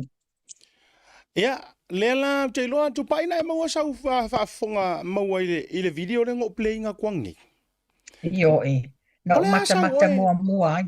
O le ala sau wa ai i ai le ku ai ngā whaasara lau pe a whaapea la tato a vea la le upurenga whai e pōsingi o wā lesi whaasara lau wā e kau maua kuro e la auri e kau maua mai loa i le taimi le na whelafulafa e whamai le ai o le wā lesi whaasara lau le la ka koua e kurikuria me ka ua whaasara lau ngā wā lesi whaasara lau o le asa o e mai tau whaale tangata Samoa whaale tina Samoa whaale community leader o si tangata whai ngā ruenga o le asa o mai kau i upu maranga nganga le ngā lafo ngei e le tu ai ngā whaasara lau wā ngā i Samoa i taitai. E manga lua sa o manatu le abatu o siata. O le abatu momolo o manatu le tupa mātou tamata na tina. Ina ua o whaalongolongo mua ai. E te le play mai nei le video lea. E maniti tino. E la ngona le loto i tama le whaanonoa. Ma whaapea ifo oka e. A whai o lea e tau langi o le maota o le vi ingo o le atua. Ia le wale si whasala lau lea. Wa whale le atua la tonga ngana te tauna tau te talai. Ai pangalia, ia wala lau mai. Wala lau mai o Samoa wa iai leanga sala, wa sori wha mai, sori tula fono le whainga malo, na filia e le mamalu o le atunu o Samoa. E tau taia Samoa le nei vai taimi. Ma la lau wele pe pelo ma le ami o leanga sala ma le whaale matau o le afionga le whaamsino sili. So solo ane ai ta uale le afionga mamalu o le ao le malo. Le tamaita ai pale mia le afionga ale sao whaapito. Mua la lau mai o le fonga fetalai, o le sui fonga fetalai, le sui pale mia, o le afionga ia valasi, ia whaapia fo ila au le mali e toa ma olo. O wari ia e mai nei i. O le tau whaaleanga le mea le whai. O i la le pela o lau fesili fo ina asiata. Ua whaaleo le anale tala i totono al mauta fono. Ua tatau na whaini molianga o le au whasalau. La mena la tau lelu ia ai la. Ina ia whaini molianga o le whasalaunga le mai au stadia. E mamafa tua inga matau whaaleanga i tamali ianga o mamalu ale atunu. E mai se le fionga ale ao mamalu al malo, pa pia fo ile le fionga tamatai parmia. Ele ngatai le tupai ai o i au. Ngo o au nga kokofi ale atua. Au na to tofi ale atua. Ua sasau, ia ile le mafau. Ia ile wha le minga o le mauna lea. Lea la ngā ea la ina pei whai atura utala o le matua le longo le ia o si maka upu le ngalanga e le anga. Le anga a fai e ke sau e fai lesi. Kaunga e fai lesi. Ia Pe a longa fa- ta sia umala ia. Luinga le Ia na. au whaasala lau e whai ia ile mta upu lea. Ia, wanga ngofo fai le kala fa mai. Wa fai aku, wa fai atu pe ofisa fa asala lau. Ia e matua pi o lava le a ma le a ma le. Ai fia fa fonga le. O upu konguanga le la for kanga kale I kulou le fionga le famsingo sili ya si mativa. Matua I makila kila le kaunga le kanga kale. O si makiva, kulou la fionga I le famsingo sili. E pio. Ioi. E pio ko yang sala. Ko se ma mang ai mana tua mai la e tauna worse ma leanga de melea. Leanga o lea ua ngofo fai kala ai ua uma o nga fai le fai unga. Tasi le vaenga Ia le foi tulawa se te le foi ma watu la ile fa tau tonga le sa fai wa fa longo le fa punga le ile fai unga. O le anga sala le bena fai ele fionga ale fa masino sili ile alu tau ma fai e tatala le mautafono. Yeah. Ia o ai ia na te whaatonuina ai le fionga le whaamsina sili. O lona tiu te whai e whaamaonia ia tōlanga ni. E mwhaina whai e le whai unga. Ele o tō wale ina e le fionga le whaamsina sili o na tiu te whai. It's just because wale in favor i le HRPP le la wo mai e mai. O la o ona utustu sia mapea pa inga mea ia le manga lua la le o lo manatu. Ya, ia personally as a person, ele mai mawalo taimi le pola motu mai tu eto enga tangata nei. Ia, sa wai loa ma le tūlanga lea, ua sa sau wha a filava le tau wha leanga. Ai mai se ai, o le tau wha o le ole la leo te ole afoa, po si ai oi, ever his name. Tau le swafo le atua. Ai wha fafonga la I tala e masua mai. Ia te ia. O le tūlanga le wha umi e mata upu nei e le maua se toa file mo la tunu. Ana whape e talia aloa ia e tula epa malana vaenga lo la tauwhaia ina ma lolo whatamari. A le mele le watupu ai le maua se mautono le tunu langa o le fe whalo ai. Sa o ai loa. La ele mele ina wha uli tō ma la tau le talia ina le to I lalo le whainga malolo e ni. E whailo mai e nisi me tu atu. O le winga whaftai anto pa ilo whiringalo. O le winga le nāno manatua I o te toe porkalamere nei. O te toe fia whea se I whaalau tele la utala noa winga. Ia te auia. E makua kolosi halo mawhau ma lea porkalame. O tele fia fauka ia uia ia. Pen o fatu. Ai wa mafua sa moanga o koe au mai ai lungo o porkalame le nei. E mo po singi. Tulo wa. O au ia haru sa o a ele alo. The only reason ngo koe a mai ai lunga. It's for you le anga. It's only for you. Ioi, ia mangisi. Mangisi o kou ia lea whaipule. Lea kou ke whanga maleanga mai o kou loko. Wa avea ngei whaaporo kiki. Ma mea wo tau le tau te tala sao ai ma whaile me sao. A o se upua ia sa ia marongko o lua. E makua mamao ma sofia karango iai. Tupai. O ke le fia mai mo se kai me karango I fua. Wanga uka ua wa o te le fia ta ua le mautovi inga tu lori sua whapai o le tua. Wala vala ukala lea o le mauka o ua wha seva loing. Wanga orka ngaka wha seva. O ka ika foi ali po le alo ka le fia I se fai au se tatuala utala lea. Mena le nota musuka ke fia karango iai. Leanga ele lavare o la o inga. E fia o mai e kau kala se pena te vetue. E fia wai e fia ka mali I ale kufangua I loa I ona fua. Wala vale upuna le tunu. Ioi, e fia ka mali I ale kufangua I ai loa I ona fua e kufangua. E nano te whai atu. E fia o mai e kala mai lea nganu. Sea mai fo I a tea ue nisi ma mai o ala mea lai kala se. E ili si teimi e wafa atau talangia. Ioi. E iei me tau. E iei upo le tunu ua wha akau kalangia. Ioi, we o mai ala ua ia matoi vivi I mai pei o mea tu li fo I. E longo fia fo le tangata e fia pai e le pai. O le fia ia karakala ngafa, ma fia karakala ngoa I so okanga, ma fia o le tangata e le soni le avare oti. Ma turu fa fonga na tunu. Menga lengo o le fia kala ngoa kele ai. Ai na mafua ono o toi au maia o te le fia kala ngoa I ngila nguku walanga o le mea o kanga kai fa seva. E pei ar kimu e pa ur kuor pako. Pei no fai atu. Po le le kau I le langi o loka le fia. Ia se vea kala. E ia isi ngai ka manga e fai meila ko fa soa lunga al social media mar Facebook. Ma kua fa leanga ia isi roku. Kua fa leanga isi roku ma mai fo I ma kua e te ro ke fa longo ku tulo o ke le o se angeru ke fa longo se ke me ko kai ka. Ma to tai ta mo ta fa no fo ngale ai le kai nga va ai fa se kala.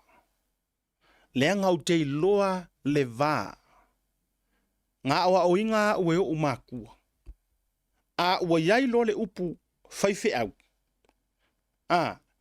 Leanga meipi ka ke meipi e le faife au I lau va ai. A leanga o lai iai le si a vea nga ka maanga faife au.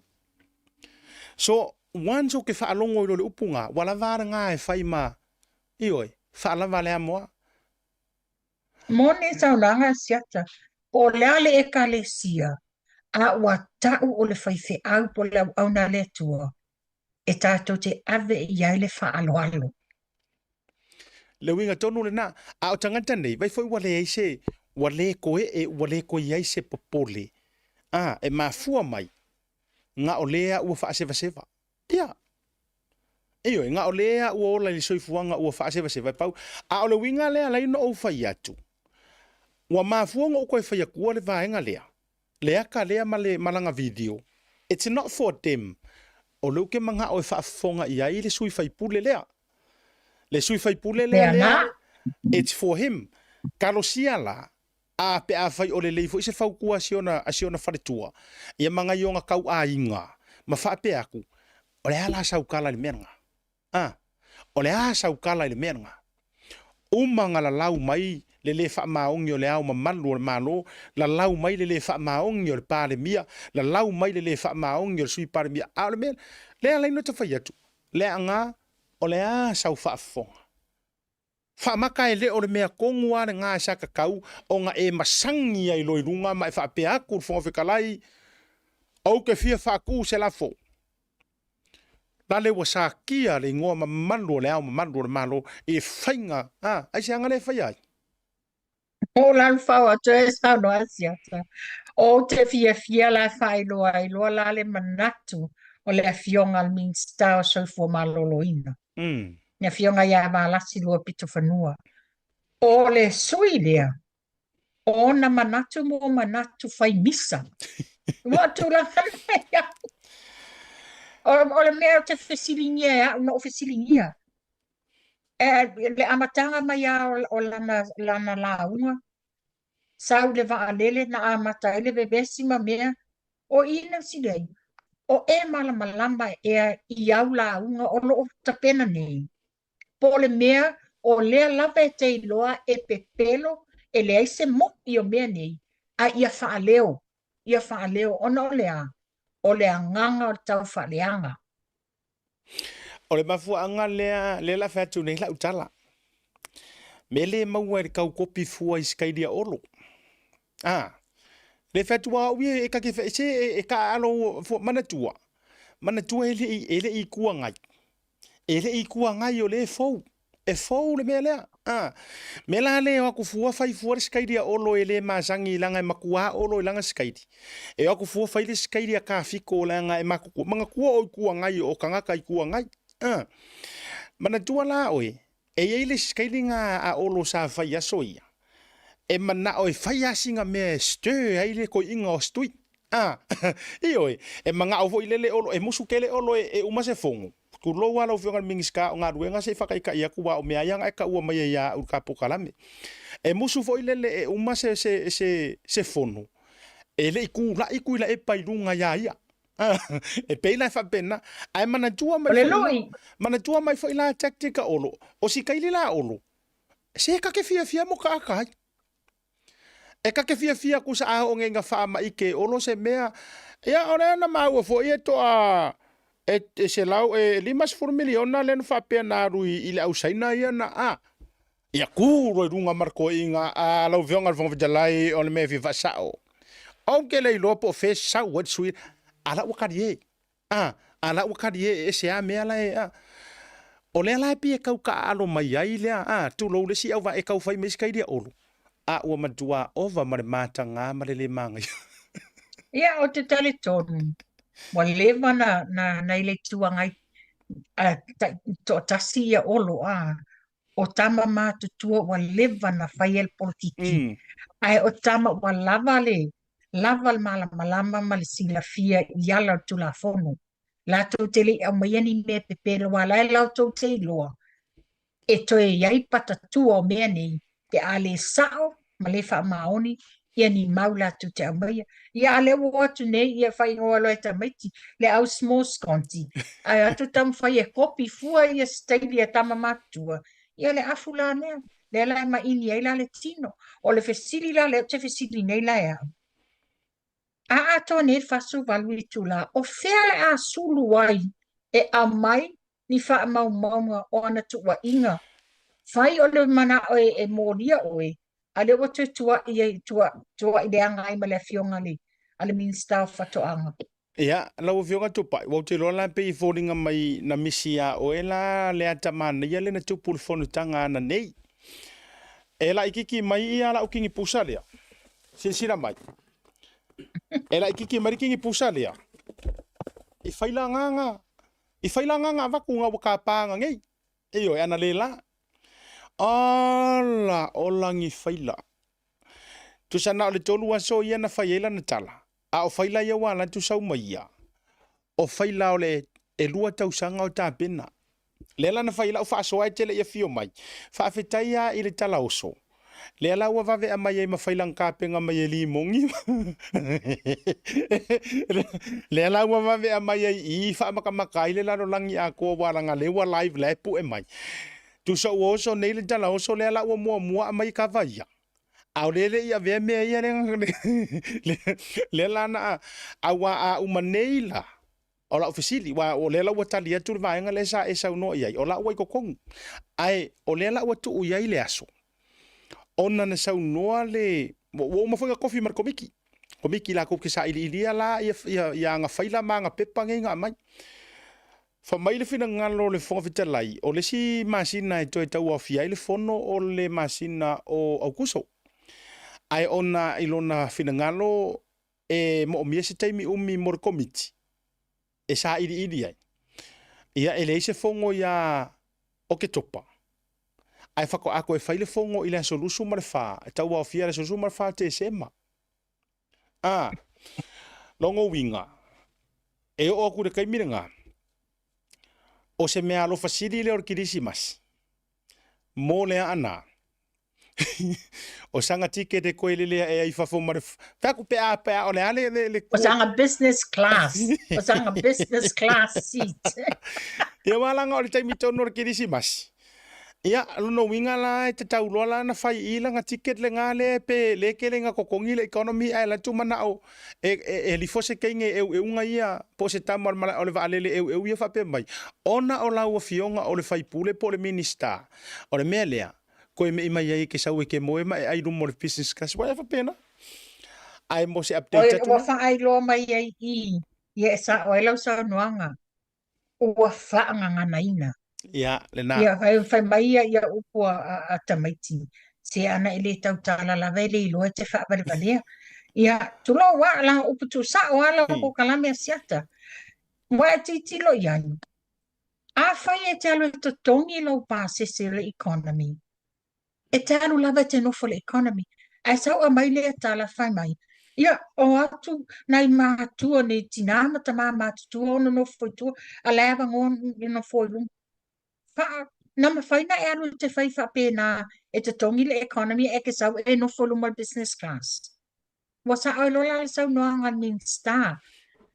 O manatu la ia lea la sa whapea o na ngau si a tato wa mio. Ia. Ili tato wa alele sa iai. Mana tua fo I tupa ia tangia mai ele ipopole ai.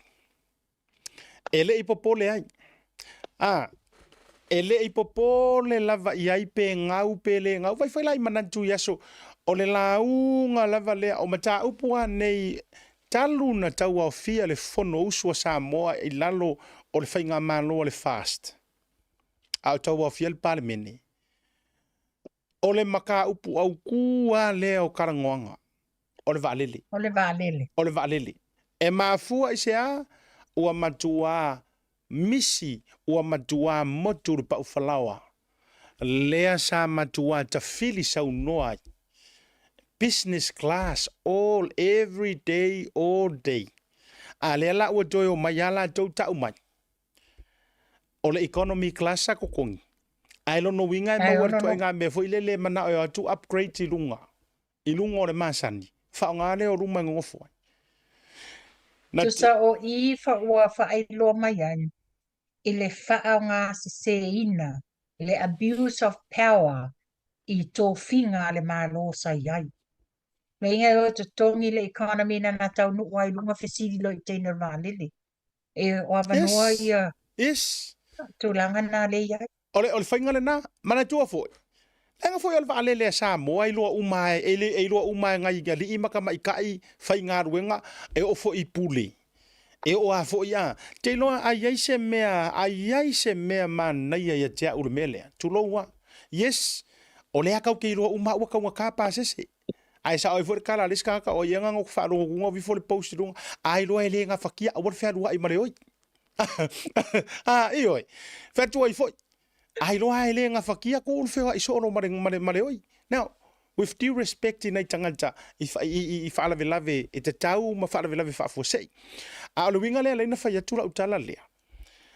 O le mele a lenga mo o fa se ka ko va lele. E sa ole upu fo lele o le use and abuse. Vai la ile ngau le ele se ser kala le kingu. Ele se ser tala le minister ya le tinu o va lele. O le mangaku lea. Sa sileng fa pe ma le kingu o fainga ko ngua ia lenga ngau wai. O fainga ia e whakanga ko kongi le ngofo api ko ai kua. Ai manga o fo ilele nga le whakanga sa vari a kulava. Fesiri loa vai mai ia afio mai lo fio ngar fai pule. Afio mai lo fio ngar mingiska. Afio mai langa whainga ka o e ia la hava noa luma. Vai. La hava noa luma. Ai manga kua. Ko ikikia whakoruinga le pa sese lenga ko kongi kua. Whako a maua le seat o le business class. Ia le fesiri la asiata. A whaila ai malanga. Malanga ma le ainga. Pe malanga ma le whatua ma sesi o le whanau. Ia, can you imagine na le tupe te le ngau wai a? Ia, toi nā mea whapea, tātou whitutu nai. A whai wa masani a I le malanga whapea economy, ai whamoe atu lo lunga le waa. Transition roanga I le business class. I le leila pe ana le tōtasi. Ai a o la whapeo le ai o male to anua manisi o whanau. E aru uma. E aru uma ia I nā business class. Ia lenga te lenga, o mea tau mafa, lea sa put aside a what, ia. Aru uma ia lato. A fo ile winga le na. O le winga tonu na le na te whai atu la te tala. Tulo ele whapea sa tia fua, ia o malanga ia ma malanga, ia malanga aroa ia le malo. Pena te whai atu. Peila o malanga whapitoa wha ar maroa ia malanga ia mingiska ia personal trip. E me ta o malanga wha ar malo. Ia o ka malanga e ka kere whesiringi a fua pe aku business class. Leanga o le mea whikau I o kako kai. O nei o tatu. A o le mea la lea o le mana o fo ilele sa waia e maliwa lako a inga pe sa waia e sa ue vailanga fo ma ia lava ia po sa ue e asilanga whangau. Ai mana o e sa fa iluma ma faile business class a or pa se serang ko kongi or pa se e uma mai loa ia ku ai fakai pura I kua so o mai loa so le o mai ka ko ngo fa kasi o le me fo ile wo ye wala po kingo are ai fe o mi ai ku fakai o mai ka ko ngo fa kasi ku ket ai ale ai ia tatu e eli fa atasi ai to tongile le mawarunga wa ia now ia te fo I tupai. O le pisa so o ia le nei mea I va alele. Ia, o so mai fo I whaau I la vea, e da te fai atu. Se wa whaki ngā karinga. A o lea lau pa ure ke leo ai ka lafu. Are ofisa o le waalele. Lea na tau tutongi nei. O la so, whirangaru. Balus fulu 5 miliona le ai tā lafu sai ai. Wae wa ai ai le te tōngi ina wha maoni. Whaftai fo i le fionga le CEO. Ia wawalo a. Whatutielu. I le te tongi wha maoni. Si taimi pupu. Ele ato se tolu tau sanga.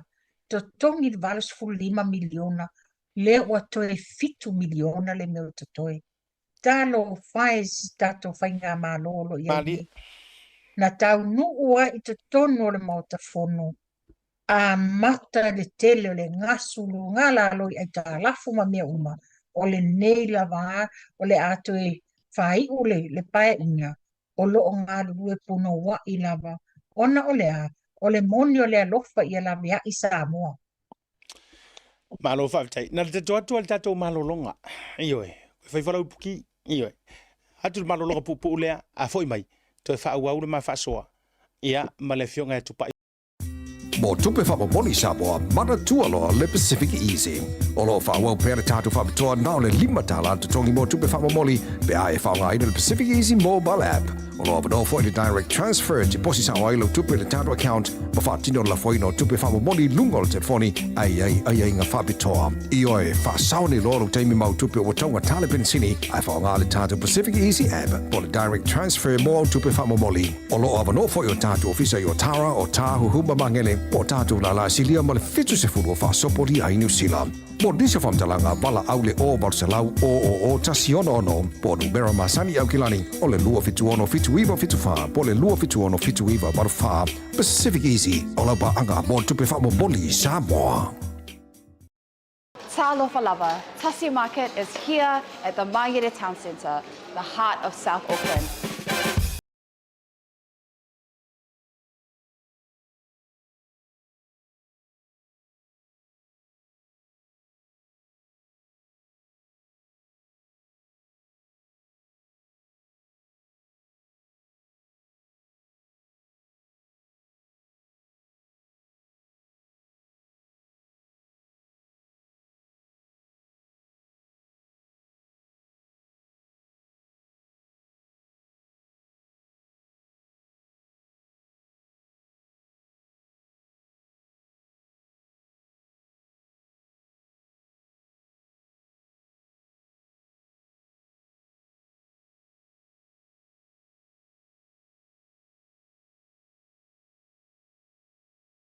Teiwara wati toi 5 minuti ona jan leo lei tu la e ono le teibia mantou ni usira dei.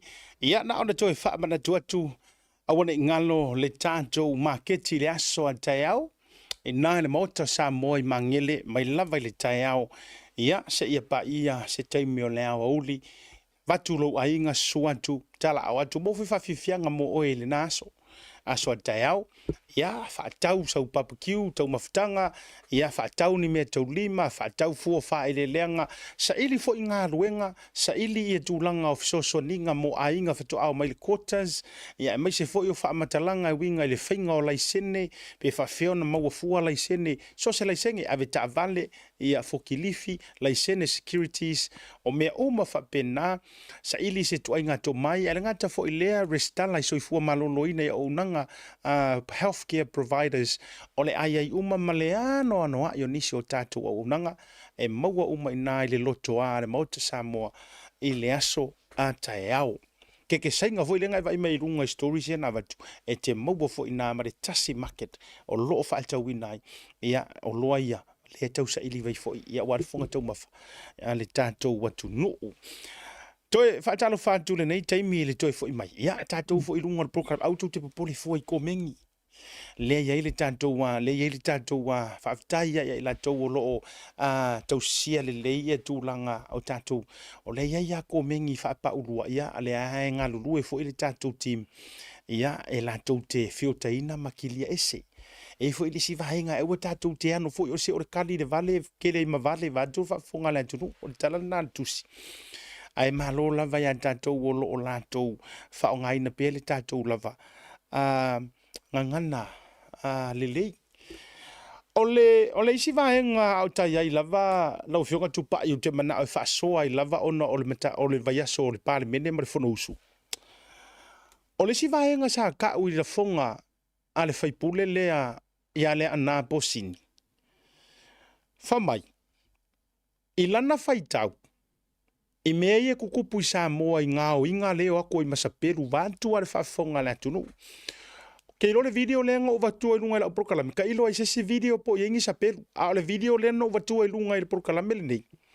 Le fai mai le awa uri kea le aia ma sesi aia mai la wari ngā whipunga. Ka ilo i po i esi sa peru nga. But anyways, o lana saunoanga, whamai i te tono le pale mene. O lona tari tonunga. O le kali lea o ngā oi o ka ngaka le o ngā oi meo masingi fo i e kala kupe. O po masingi kupe ke wai kupe wharoloa. O le taunga tā o le soifuanga. Whamai o le kaunga kā o soifuanga. A o le mele o ka ngā oi ele o ngā oi maingi. Ele o ngā oi fo ile le ngi o loa. Fe o loloa tu so tangata i o ngā oi o loa. Te loa lai tau tala whiau ngai. A o ka ngaka i o ngā oi si i a koa masingi ke ukupe ma. Ti o tfo ingale. Wala sa usi la fia le mafuanga e wha. I o ka koni usi la o leanga o le vaisu lea mea o aso whaiso o e fiu ale o leo. O le hase mafuanga e alai o na ngā o i tele tu ai ngā tupe te tele tangata i lo si le fia tupa. Ana whaape o le tūlanga o le taunga tār soifuanga. E tele ni ngā oi, e ngā oi mea tau mawha. Mea ai tu apa o aisa, mea ai tu aisa no that. Ai e te longo fiele ngā oi le tūlai mai nei. O le tele e o e su e le tupe e ave whaatau waifa i a drugs ma whala au whaasaina. O le mea tonu nā le tūlai mai nei, le tele le au ngā oi le iai. E le o ngā oi whapero o le taungata soifuanga. Ua whaapase se fua i le tūlanga. Ia peo na whaamanino le fionga ni stau whatoanga. I le tūlanga o tau mwhainga la lea ina awane i o la whaalangolango sa moa i oro mai whafu. Ia a leo ta le pe whale e ave mea o ngā laptops. Yes. Ave telefoni. O mea na e o whaatau solo. Maua mai ele tupe. E o whaatau waile aisa, whaatau waile pauta, whaatau malwanga. So o tūlanga na iai. Malo moni le lei tupai. Moni ma wha maoni lau saunoanga. O le mele leu ke o fuai. E saunoanga le ko inga whaipuli. O i e sa o e saunoanga valasi. E na o le su e misa ma le su e masainga. O le fo wona o mai ai lunga le vaenga le. Aisa kaulang kango e ka uma mai. Ona ua matua tele le fuala au whaasainga. Makua le nganganga. O lea kele ngalau mangu ia mai leo leo. Lea ya afia ile isa. Lai ukero fa ko mele ya se. Ale ingai ioi. Ale no so fa ifo ile si fa inga leo leo le na mau mai ifo i mai si leo leo la ya afia. Le fo te pisa tu ele o reportia mai lava mai le o fa ilo mai ele komisino o leo leo fa pui pui. Le si leo leo le nga mau i kang malala. I tūlanga o le aisa le vai aso le na te nei lua vaso taluai. La ua wha amalo lo le tū mau, la ua mōlia. Wha talitali pe koe kiki oi kako vai o la koe wha ua warang ko nginga. Ao le aisa. E le ai la ma se afe wha apeo se saungoanga, a lea whai pule, ma wha apea mai. I o le mele ua ngā hoi ai maka lepe ka ngaka. E le ngaka ai ora ka unkara soi fuanga, a o le masau o le anu fuala au whasainga. Matua wha amata iwi la vai le vaenga le na. Ia pe on tato whafonga asiata. Sau noa ia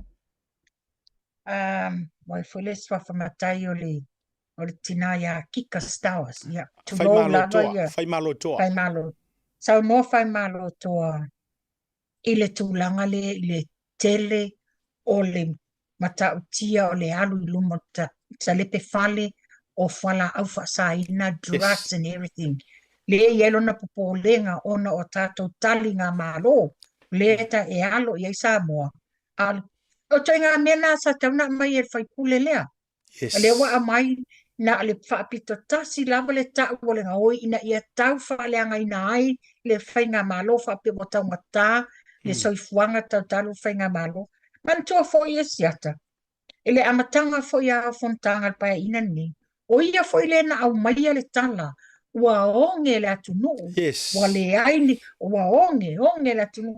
Ale fa te whanau longa tunei langa lau. Ua sai mai foi. Ua tele le talo ua le ingi me ave iai. Ai, o tasi ala o whaawasenga ina.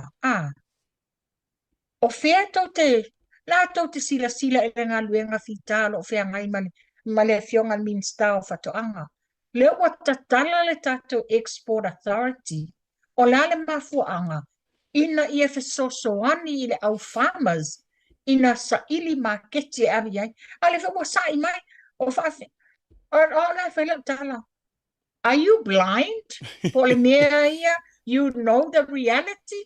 Ai te le mawhaina e tau tala le ami o tonu. A ua mafia fia le tau whaleanga. Malia lava wa mafua na tala noa. Leanga e pe or kala kusi. O upu e tau ami o tonu o upu foi e kausala ngai oi. A o upu foi. O le mai ka wa kwele kumu. Sa o le o ia tonu a le na matua malele isi foi a fongo usu nga fai po le la kausanga fa mai wonge Samoa. Ala le onge ale o so mai fa mai wole se me ave ye kalo. Ale fo uma ai fa mai wo taunga ta le soifuanga. Wole longa kusa e makuala vela vepe o le la vela ver kala modi fo ile la tu luma taia sa witua taia e la vela ve solo le fainga o fina ngalo ma manatu e le structure le inga. Po fea ono ave ele fa mua a oni manatu fo ie anoa. To e fo ile la utala ile ngau i Samoa. Lenga o langa fasile ngā lea. Na ia tangoi vi le fionga ni mingiska o leo whaftai. Aina no fo lava matira wai kasi le vaenga ngā fuai lono so fa ia minista o whatoanga. Ona na lida kuai i langa kala lea ile au ngā oi lea mare au karepe fale fa mai ongor kaung karsu fuanga ai fa amaka pe nga ide aisa mare maruanga. Batur fa fonga na tunu. Ai uma nga vi makanga ruenga o leo mare fa la fionga de mingiska. Ai fa sanga nga ai fa mai. Ia lenga o ko fo inga ir kapenge kare ko ke ko fa leanga inga mangingo yon talamana la fonga. Le to te to fa leanga nga lava le nga fu ai lo ngo so fa ile. Le na ma fu ai lo no so fa. Ele mingiska fa ko anga. Ma fa ya tu iai. Po o aila le nga ke fa leanga inga kapenge kare ka ir kapenge kala vai. Ai si o fo ima tulang. Alu bingala le na fa ya tula tala. E tasi ale mafua anga e whai eiku ainga nga oi mwinga ese ngei ma kalepe whale le ua maua i camera. O whara au whasainga. Pauanga. Ele aise se o lau sau noanga. Ale sila tuasa moa isi nga oi fu ngai le kuku ai rumore aisa o so whaafua se ia e arifang kokola i kongor kangor of. Ia pe tango e arifasi moringa nga i kukongu. Ia o kamala nga pe e kaula vea. O kamai o mai sa o asi i re pusa kupe. Le ai ele o se kaunga ka o soi fuanga ya la inga faile mera nga. Le angai avere kupe fa kau mai ai fuala au fa sainga. E avere laptop pe inga sa ngoa e avere laptop o telefongi o a uma e o i ka vale. E ave fa kau mai ai mea nga. E oi. O le mafuanga la le nga. E tupu ai le tu ai nga o inga ke kele ngei ko konguleanga o le ai tupu ini usira nei. Kupu ini usira nei. E oi. E umanga o ka ngaka o i fale lava. Ai fa fonga mai sa moa wai au nga fu e makala. Ele sila si o tatu waturu. O nei ni usila. Ele fa pe a ka makua ka ngaka so i fuanga le sila fia tupai. Ai ele fa pe a ka ngaka rongo ai arunga o i fale ofu ele fa pe o so fia ofu ile ofu le ai. O tupulanga le mausar ka leper kai mingei le ko ke vai mai CCTV. Nga umanga fu e. O nga oro le fa kau me o black market. Kama ngai whaakau wai ofu ngā kaunga ka. Mō se tupe vave maua. E whaamali e nai le ngā lala i tūlanga o whala au whaasahina. Ma le mō mianga. Ora mafu anganga. O le siwa e ngai le. O te whai e whaasoa atua siata. Ona ma ua wa install le matau camera. Na maua le le iai fōlinga. O le talavou. O le Samoa. Tele mea o ngā sa iei te tonu o tāwale. E na matua i ave umatupe sa i te tonu o tāwale. E o i tupe Samoa se lau fitus futa la Samoa sa iei te tonu. Alu. Sa matua i su ave. E o i coins lai tina ave uma. Na tasi ala talai ia ta fe mani. A eva ai atu i fōlinga o le tala vō. Ma eva ai atu le savali o le tangata le sui. Ai o le au te atea. O le au e tupu le mele te o le tasi. Ai aru makupe sa mo. E anu uma matupe sa mo matupe. E ke no ala o ala val na ta uma yero ngoi sa mo. Io e. Wala val E na. pela e sau noa. O le toinga nga oi o tangata tangata su whampo tangata fia ai. Pea no whai atu. Alu sa o lava le tū o iei mea ai. A e ti tiro le toinga nga oi le iai. I Samoa. O tupe o mea o ngā. Ia o to a tele le tele na au mai nga oi. Te wa ia tuala sa vali mai o lesi. Ma to i alua ma le ato. E pasi e tua isi i pusa aisa ele tata lale pusa aisa se tulou pe fa pe fia ai. Ai e alu lava le mei ele TV, alu i lungo le kesi sa ili pe ini telefoni, mea nā sa fue. A ta o mai ai, wa sa sao fa afi, ia fala au fa sa ina. Ia a le o ta uleanga ina ai fa pea, o le ala o le ngaoi. Ia o lunga lavo, ia wa ia siata. O lunga lavo tau fa leanga. O le tau fa leanga inga, o le whainga malolo ia nei. Wa mana ia fa afira ngalo nisi o tatara noa nei fo ima fa so tu pai. Wa sa o fa longo atu le parliament. Mana ia yo fina ngalo nisi o sui o le tuangai. Peila o le fionga ia le asa. Ale asa sepulona. Sepulona. Le sa ia sa no fa mai. Ia ma vi fo ile mingiska e anga ia le milionga. Le fionga ia muri pola na rosa. Ene sa no ai masana tala fo ile fa mai o le i mela wa ye sio lan to no o isi lan to fo tu ma lo pe wa na le ta ele a fo ile le mata ta le ngor minister. I tu langa fa manu yanga wa vatu pe swa vai wa fai polo keti o paipa o me uma fa pena e oi. O le manga ia la pe lana te fai atu. Ele o le fa pe a mea e oi fo kausi isi ile malo ai fa fetai ia o lai mo moli mai se nganga for once in your life it fa fetai ai. Ini mea ua tu inatu. Yes, yo le se lau pasenge isi kai mi i le kau mawhai ngole o le whaso soanga o milionga. Ai whawhetai, o lai ei se whai pule, e sau maku mai ko kongo re mauka ma whapea mai, whawhekai ia re whai ngā maro, whawhekai. Ia, na sau noa foi ia le fionga ia loau, o loau le sa sau noa maafea, i tūlanga foi le mo mia, le toe whaupopo ni se leni ma ave ni tupe tele e le antina e o talonga. Manga ia. Eo, ia tea. E ui aia o lai lau te sila fia e la do process ma tua patatua o me fai. Ai o leka ke o e whaasoa. Manatu o tangata sa whaalia manisio sui le tapipi. O le kele alala iei mga ku angoa. Fai malo toa Kikas Towers. Na tu sa o mearo na fina ngalo. E a mo mia se toi whaale le ngā dili, ma se toi whaafonga ma whaatele ngā o le whale mai a la tau. Leanga koe paule o le whale mai. E ka wā ako ale ala kue kua koe mauare si whale mai o i sa taua.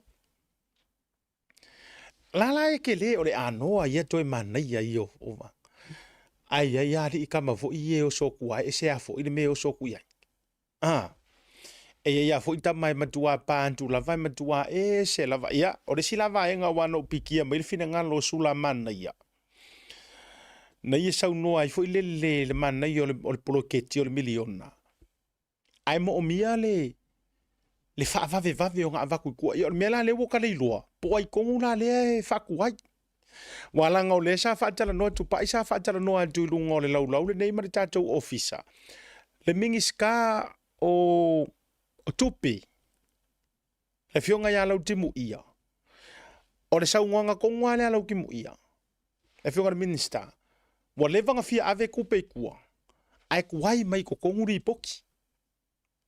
Ia le lanta te vava ia tu le saunga le faipule o vai maunga. Ia sula mana ia. Ia o lai mai le karosanga. Se fa vave mai o ko le mingiska ma le malo fa vave mai le mai. O mena le wale lo po ile ko ile fa vave. Ia o te fia fa so ele tu le asiata. Pei foi le taimi na fionga ia le fionga le minsta le fionga ia mulpola na rosa ia sa mafasoa ia na manino na le peo na saunoa fo ia le fionga la tingu ia o le saunoa le fionga mulpola o le faipule o ia le te fono tatau ona tumalo si ia le poloketi alona i tumalo o le mafo angalina tuai ona avatu ia vai atu tupe ia wa fatatitia lava ia ana vatau o le taimi ave ai. O le maopopo uma mai o li poti. O le maopopo mai uma o le tala o le tupi. Mo ana amai a wa ato atoa. E le se mea o te fatali ai. Ana amai lava ia faile la tu suenga ma titilo wa ato atoa. Ave li poti le minsta o tupi. Ia fa pena fa anu tupi. E fa pena mala na fionga. E paua le mea lena tuai ia pokalami. Pe a au mai e fe ese ai. Ma le ato atoa ia le li poti li siki. Ina ia fa whaingofia nga match. I le tupe lena Spain ma fa anu. Ia ana fa pe tutu fa atasi umala ia fai pule. E pongi o tutu malo. O mai o tato poloketi le whakpea ma whakpea. Ia wa maupopo ma mai li siti la e lata komiti whawai wa umana tōwhia. Ma lia lava. Ole ngangala le na. A foi le tate whai atu. Tusa ole manino yo au whala i lea mata upu. Manino yo le process ai ole esa au moni lau saunoanga. Ma vaenga foi na le sa saunoa. Le la tate whanongo fo ile mainga. Walanga ile ia se mana due le whapea. La ia dia ula fo ile point pe a whapea whamau a le saunoa ngā sula. O i le matanga ruenga le tuai ai peina whai atu. Ia dia ui au te lango nai le o to alia matanga ruenga. Ai maa fuara kuai. O nga inga ia au maili i poki kokong. Matulanga uma walanga ile ongi kupe nga amayama kala kulua. Au mayama tala atulua. Ole sila vaenga au tai ai ile mata upu lea ma le tūlanga ile whirangalo lea whai pule pe no whai atu. O langa whasikala le sa ia sau ngoai.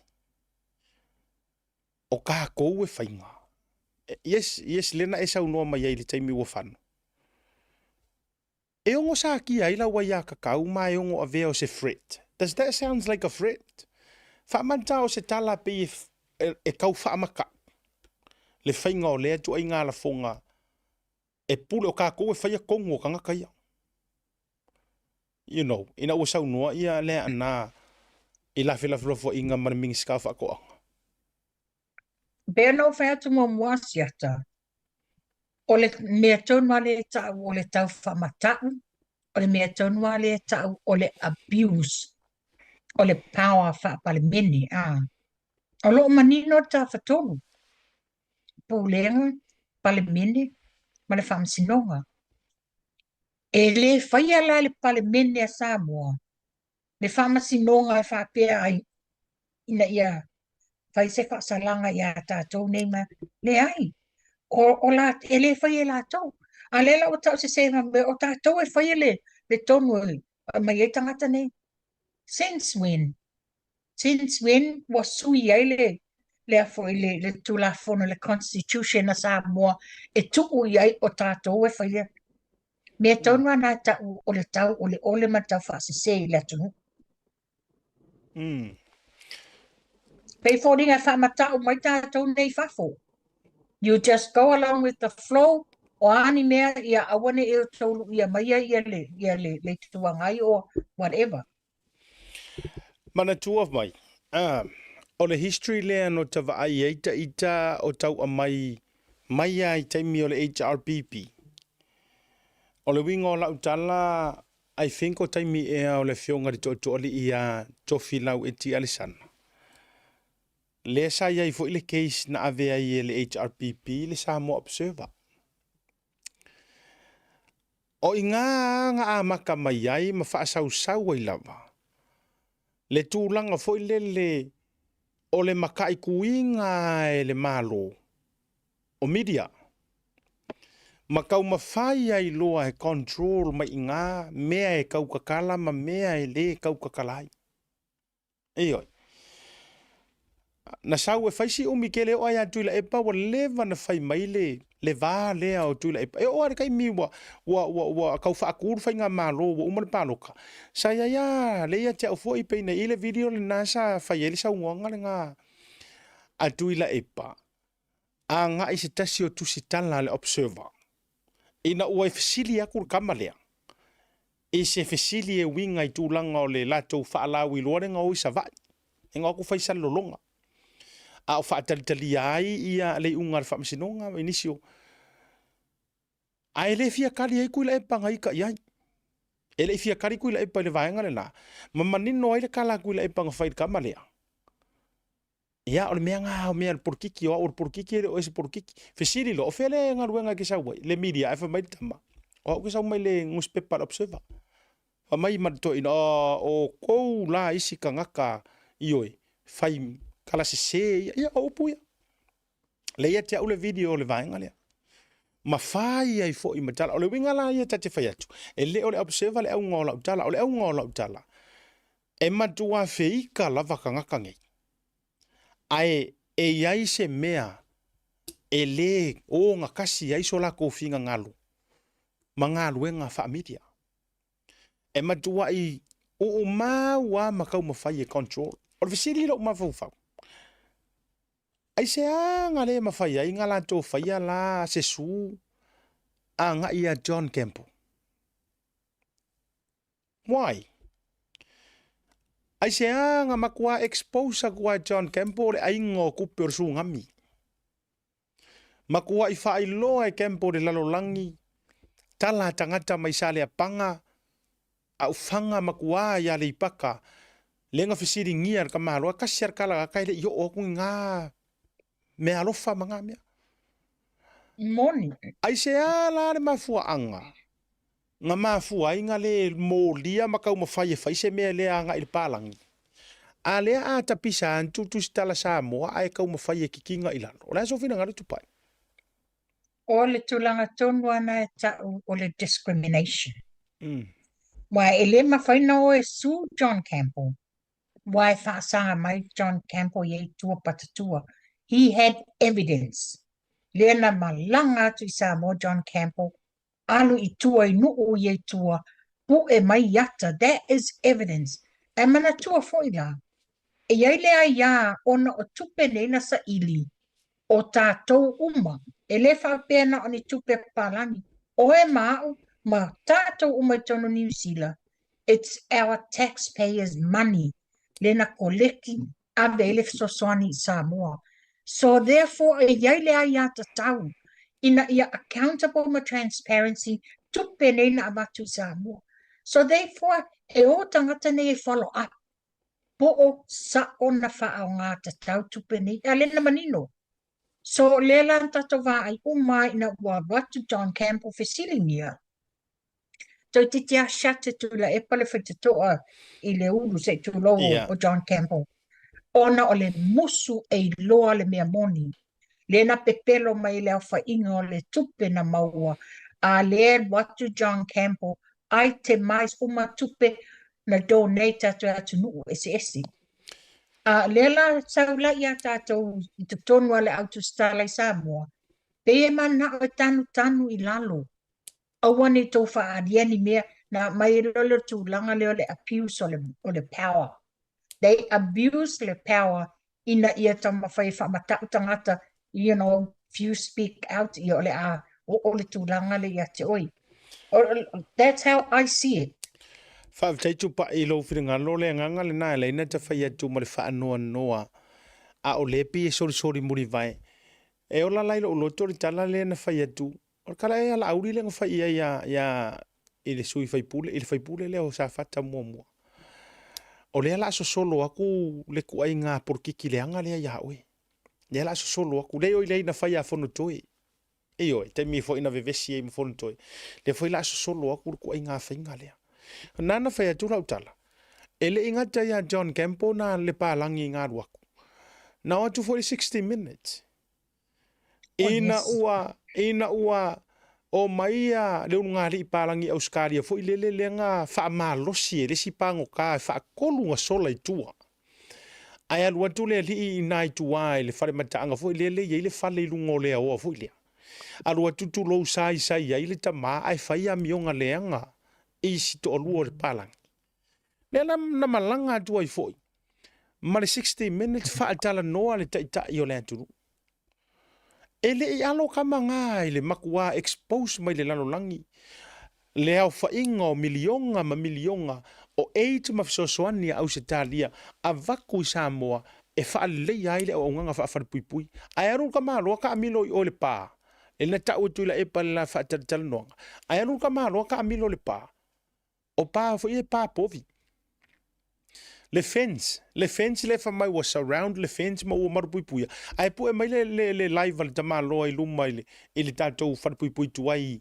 I ta fa ingata o le pa fo ile le pa wa kala fo ia nga o povi ai u fa per ka maro we pe se fa pui pui a povi le mele po se fa pui pui on tanga ta soifu a or fesili la o ma fo ai se nga le ka fiki ai a o la ngala ko u le power e to tongi ai tu pe fa ai cases ma va tu ai tangata ai se nga le fiki ai fa nga mia e ta si ale mafua kasi le mafua angalava le anga lai lau te loa e se la ku loa le e se o fo ila ia le mele ile malo si anga le o tatara no ile extraditions le na va tu ai si uso le pol tamale ya tara paunga langa pinga fa kura ukala sa o Australia ko ngua ile aso mari taimi le sa tu po le mele sa o Australia I Brisbane taimi tonu na lau te Brisbane ai afe ai lo tali malo ile ekalesia katoliko ngai Masten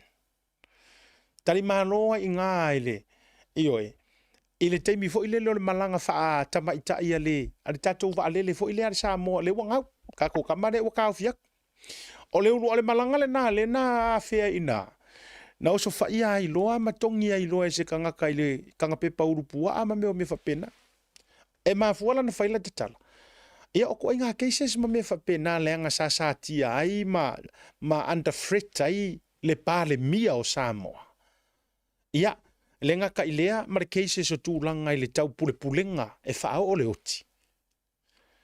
Leanga makua exercise ya le o le maro si anga le o tātou I wā wha malo le tau pulenga ma malo wha Pasifika. E mawhai a inga ka ima koso wha pango ka akua e mawhai inga koso kua a o le ngeia li o le amanga o posi ngia li e wha o ngā maro si anga nga. E wha o ngā fo ilele ai sau ai marika le ai e le ise si o wha le anga kua kalasa kulou.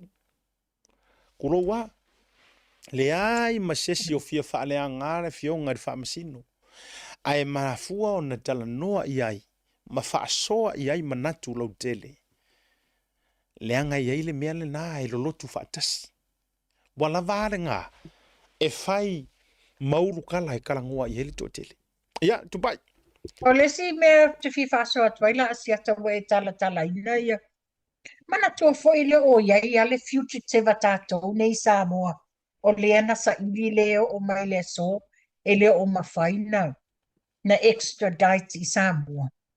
Me ele tatou fugitive le sa au mai. Le sola solo I New Zealand. Le na wha mao nia lana soli ngā tula fono I Samoa. Yes. Na confiscate le malo tus for lau ma mea uma. Oh yes. E moa ele ata ua sola mai New Zealand. A le mea lana iai. O fea sa iai leo I le taimi le nei le nana tula I le whawhitauli. Ua umana I le stop notice and everything I le mlaiva lili. A le wa sola mai ali. Le o mai le so na saule tala o lawa umana abatu le. Abel fautuanga lo ia sili le nā taimi. O la le mea wo o iai. Le o mai le so. Le te mawatu se update. O fea wanga iai le case le na. Ia le nā wa mau mai. O le ala ka amilo ale fugitives a Samoa ngei mangofo mala filafi. A o le kau manga o mai ia le anga mai si fai pule. A le kau fa fugitives a koi maa. Ai, Te ano whai atua siata. Se o te ata, o te ita, te ino, tu lo wal whako a Samoa. Ina ua whai mai o whapea. One thing, do you fully understand ia au la unga? O te whesila pele ai, to inga tangata nei, la tau te lole mea moni, e la tau te leo mawhaia, na tau file mo, ma a maile le tala sao luma.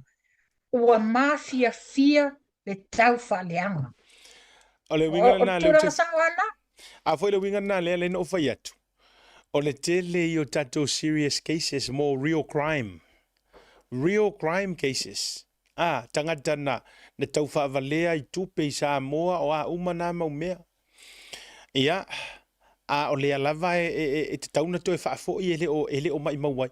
Ai oka se manga onga o ngei whaipule. Ele ilo ele whaipule le nei. Oka se kupe le maa lo e alu ilonga manga onga. Yes! Ele e whai ngofie walanga e whai maile ora. Ia, o maile o leo se mai a ke au. Ia, ma mea uma ai manatua o le jurisdictions le nei a New Zealand le iai e leo. E vai vako le ke leo se ngā luenga e whainga. Ia le ngata le nā siata. Ao o nei nā mai se a foi, se request whape nā mai Samoa. E tā pāle malo New Zealand. Wa ie se suinga i le whaavai o Samoa, le constitution a Samoa. Wa mai e extradite atu oe a o le ala wanga sala matu ia. E noinga, nganga mai sai e leo a New Zealand ia ni whaspepa. Ai o le fasili la. Saula i e whai walonga winga. Ia o le tūlanga nā ne te molo ka koina i e ne New Zealand. A voi lo te whai atu. Ola, the only reason, taurunga i lua awha mai maleono, wa whai ufo te porkaramel ne vanga le fiafi. The only one reason le lau ka ua kua tupai ma le whaafonga maua le atunu. Ala fo i lau ke whaafonga mai i Samoa. E tasi a le mafuaanga is to shut me down. Is to keep me quiet. Pauanga. Ia o le situlanga o tau whawhewhi. Lena pau, au ke le fefe ai, topai o le upu moni ma le upu tautino. E le aia sesi e fefe ai ia mea.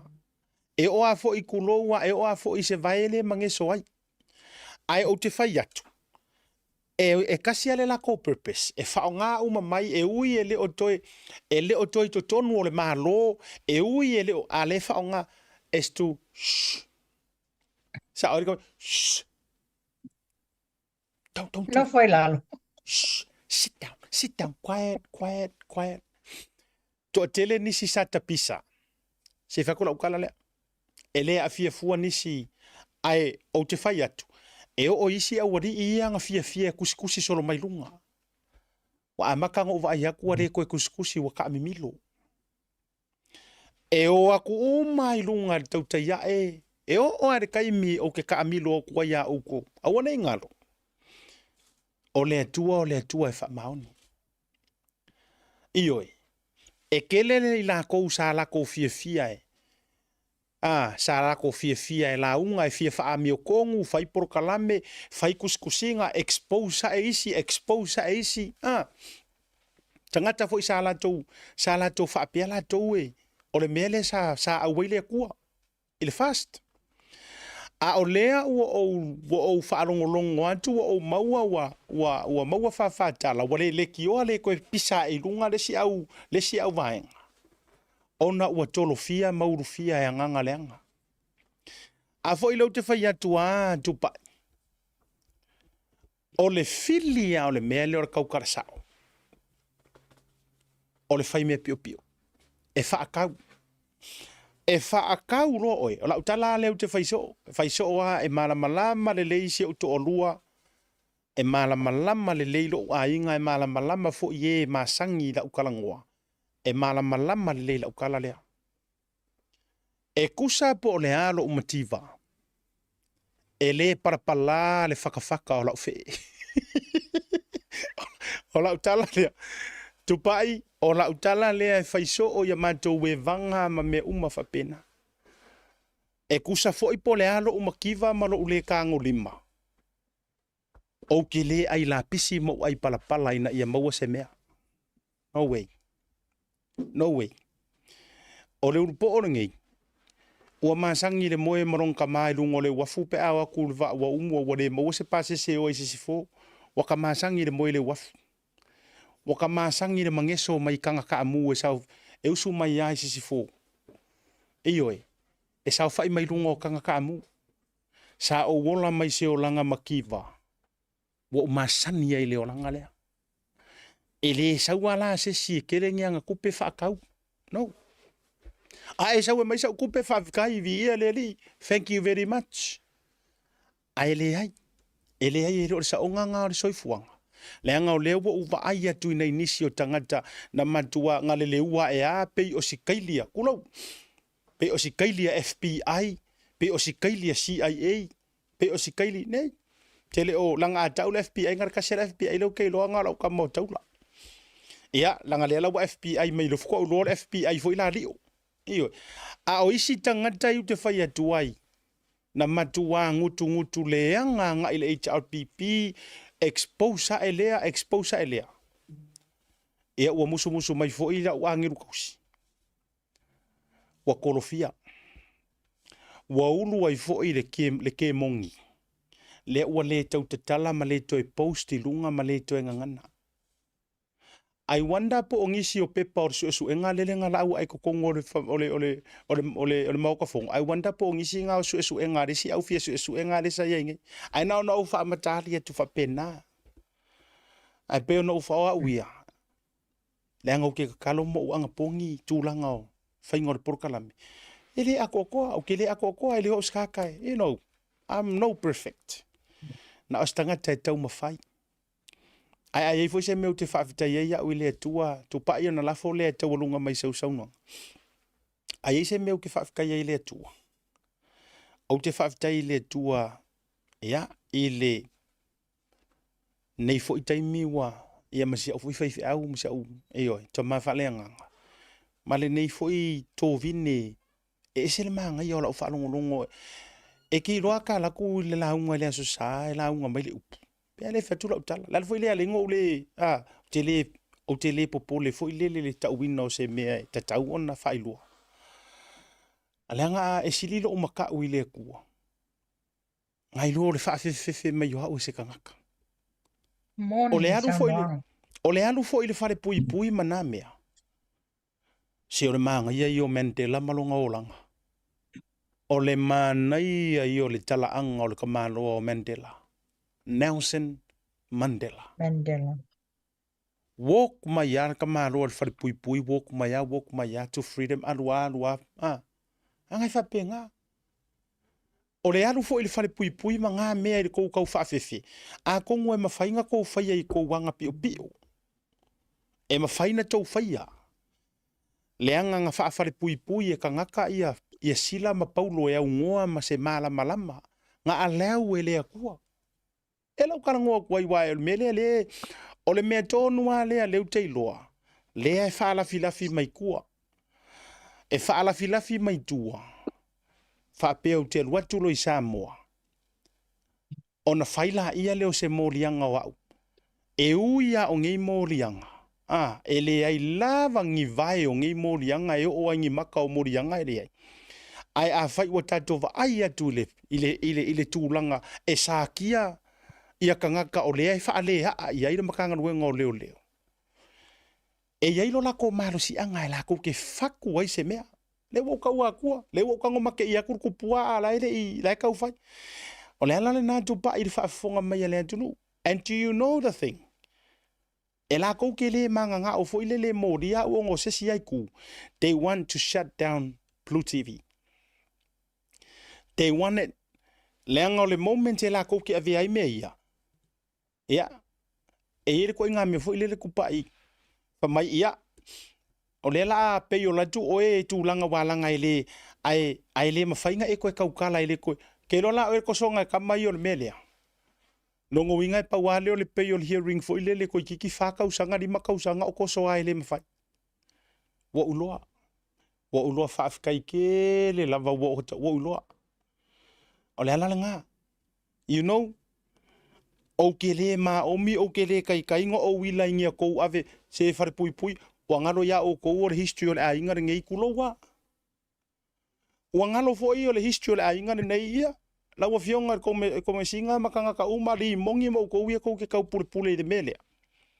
O ko siaki le history o le ainga ngei. Ke lo anga fa peongi me vo e tax. Ka wanga tax o ka fa ingaka.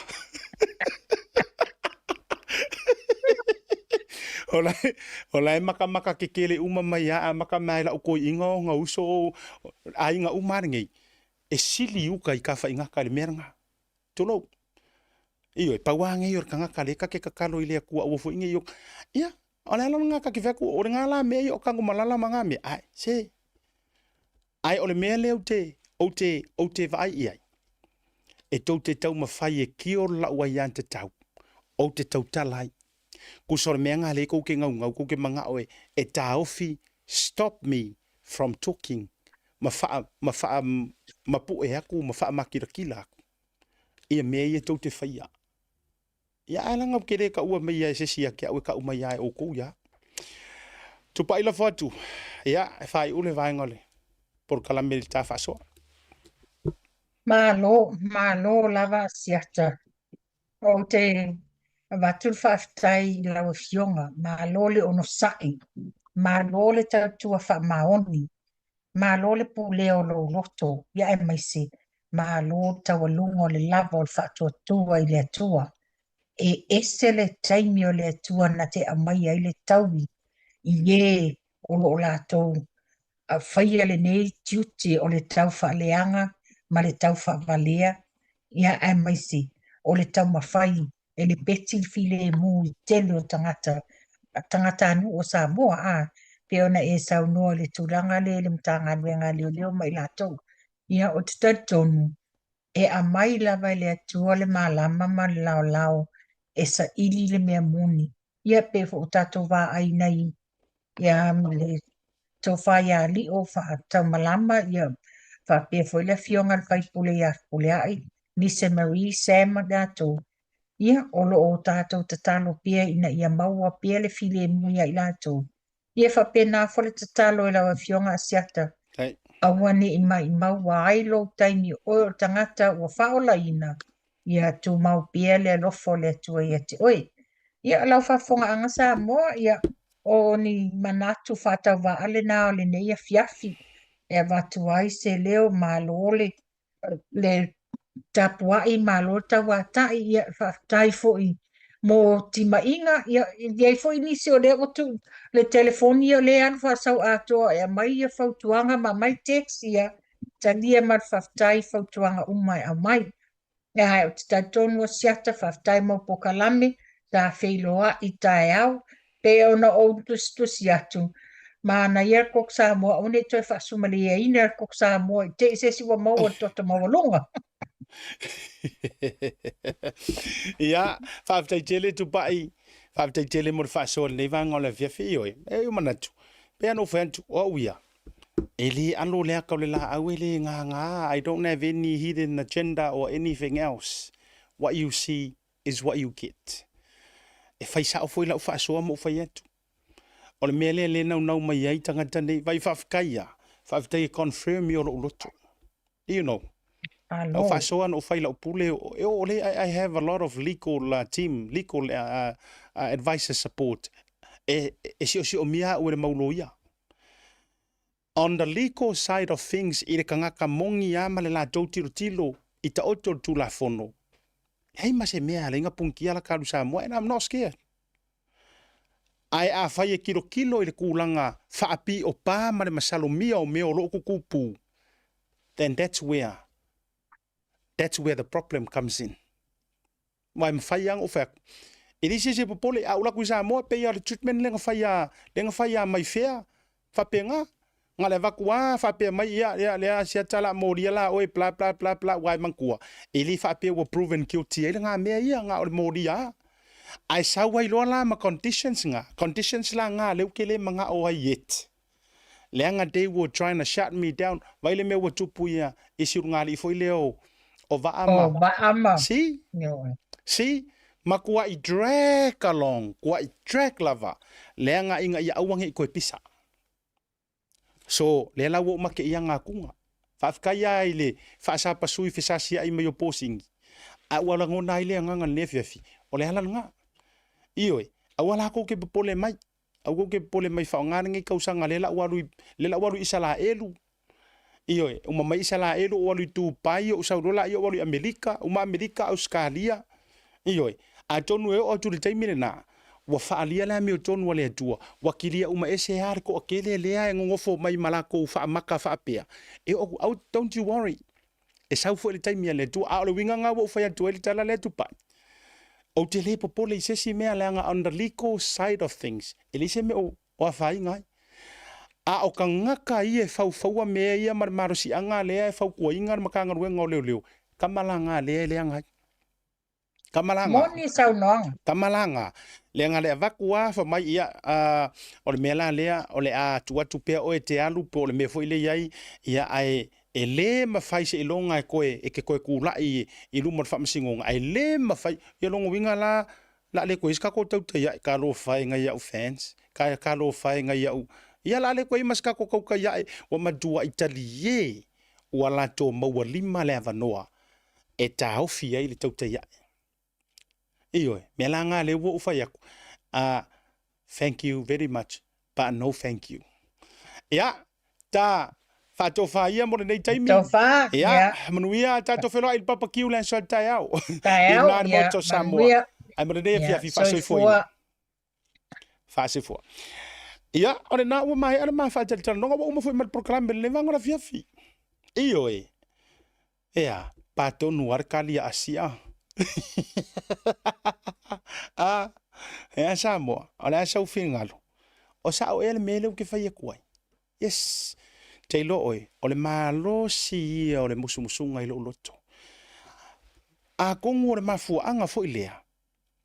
A tono le mafuanga fo ilea. E fila oi nga o nga kakala o le ko viki ma travel I Samoa. Do you know how many times I've been to Samoa already? Kalunga uma le fai nga malo mai le fast. I've been to Samoa 8 times. Whaavalu. Yes. Wa mali e ako la ka wherua I aku I Samoa. Wa mali e ako. I lungo pisingisi ma meo me whapena. A leo te whai atu. Leanga, yes o lea kua ele kua ngo inga kako. A ele fosia fo I ele kua. Se kanga ka mio leanga e ave ese marifonga ele leai. Leanga e ongo sa I whaparepale le atua. A ole winga leo te whai atuai. E kasiane mea le e kau mawhai maila wali ia. Es. E kasi lava. Kasi lava. And one thing only is to stop me from exposing ma whaai loa I lea kungu me ie kukupu. Pauanga. Ia, ale nala, manuia le loa tu Samoa le weekend. Manuia lau whaasausaunga. Ia, oi fo I le team mo le ama lor supala kapi. It doesn't matter to the rock. It doesn't matter yet. Leanga wale manuia si au wale hurricanes. Ioi. Ia, ai oia le ama lo. You know, pe malo le au kilangi si o mako pikongu o lo mantonu no fuai. Pe malo le au ale Chiefs. Se lau pasengi. A malo le Chiefs. Oka se manga ia. Leanga o si alo se mostiti. Captain Norman Samoa. A malo fo ila le Blues. Ila final. Ia, manuia li toi whaasausaunga le nei fiafi. E ei nei whaafiafianga. Te ua misi e te au. E peia o le whaafiafianga lu te vai e tunga e whaile oats. E le whaafiafianga le whaile poa tai au. Peia si vahenga le Mariner. Ile latu whaafina I latu whaafiafianga ia. Ia whaamalulu atu ono le tūlanga o le lea wanoa. Ai a whaapele ini au me whaia. O le asfaleile ringei. Ka ko pala le oats inga le aisinga steak. Inga le oats. Ia ayuruputea John Roach. Ia tai au. Ngā lai whaifiafianga ia pea o tai au le solusulua. Nai whaifiafianga ina. Ia ale au whaili malanga mai. Ia I au se talia. E fo inisi o whaafiafianga o lo whai ele whaiungara weekend. E tai pei fo ila o le au soka lea mai Samoa. Na ile la tau whaafiafianga e whaina le tau sala. ioi a fifio atu matala atu au ia ile alo fo ima fanau makalapu mai Samoa ia tele uma fa fifianga ai se invitation o te mana o invite oi ala tu tae au le moto Samoa le tatou papakiu ai mai se papakiu uma lava mai si tau mafa ke sainga o mea uma lava mai la tu pe a e fina ngalo te fia lista la so ani fo ila o ngole nganu uma le ngana mar fa Samoa ma u fo tatou iputi fa tau wina la so tae au ma mea uma lava fa pena lua suta la le papakiu ai matua e tau samia lua le sa ya o le sa mo so no ya asia to the Victory Power Ministry inai manukau ya pe fa pe o le vai ke ko ya rusia sa is frisa fa manu yele tu fa manga se la manga o le tau tamari asia te fa manu le tau tua ale Blue TV fa so ifoina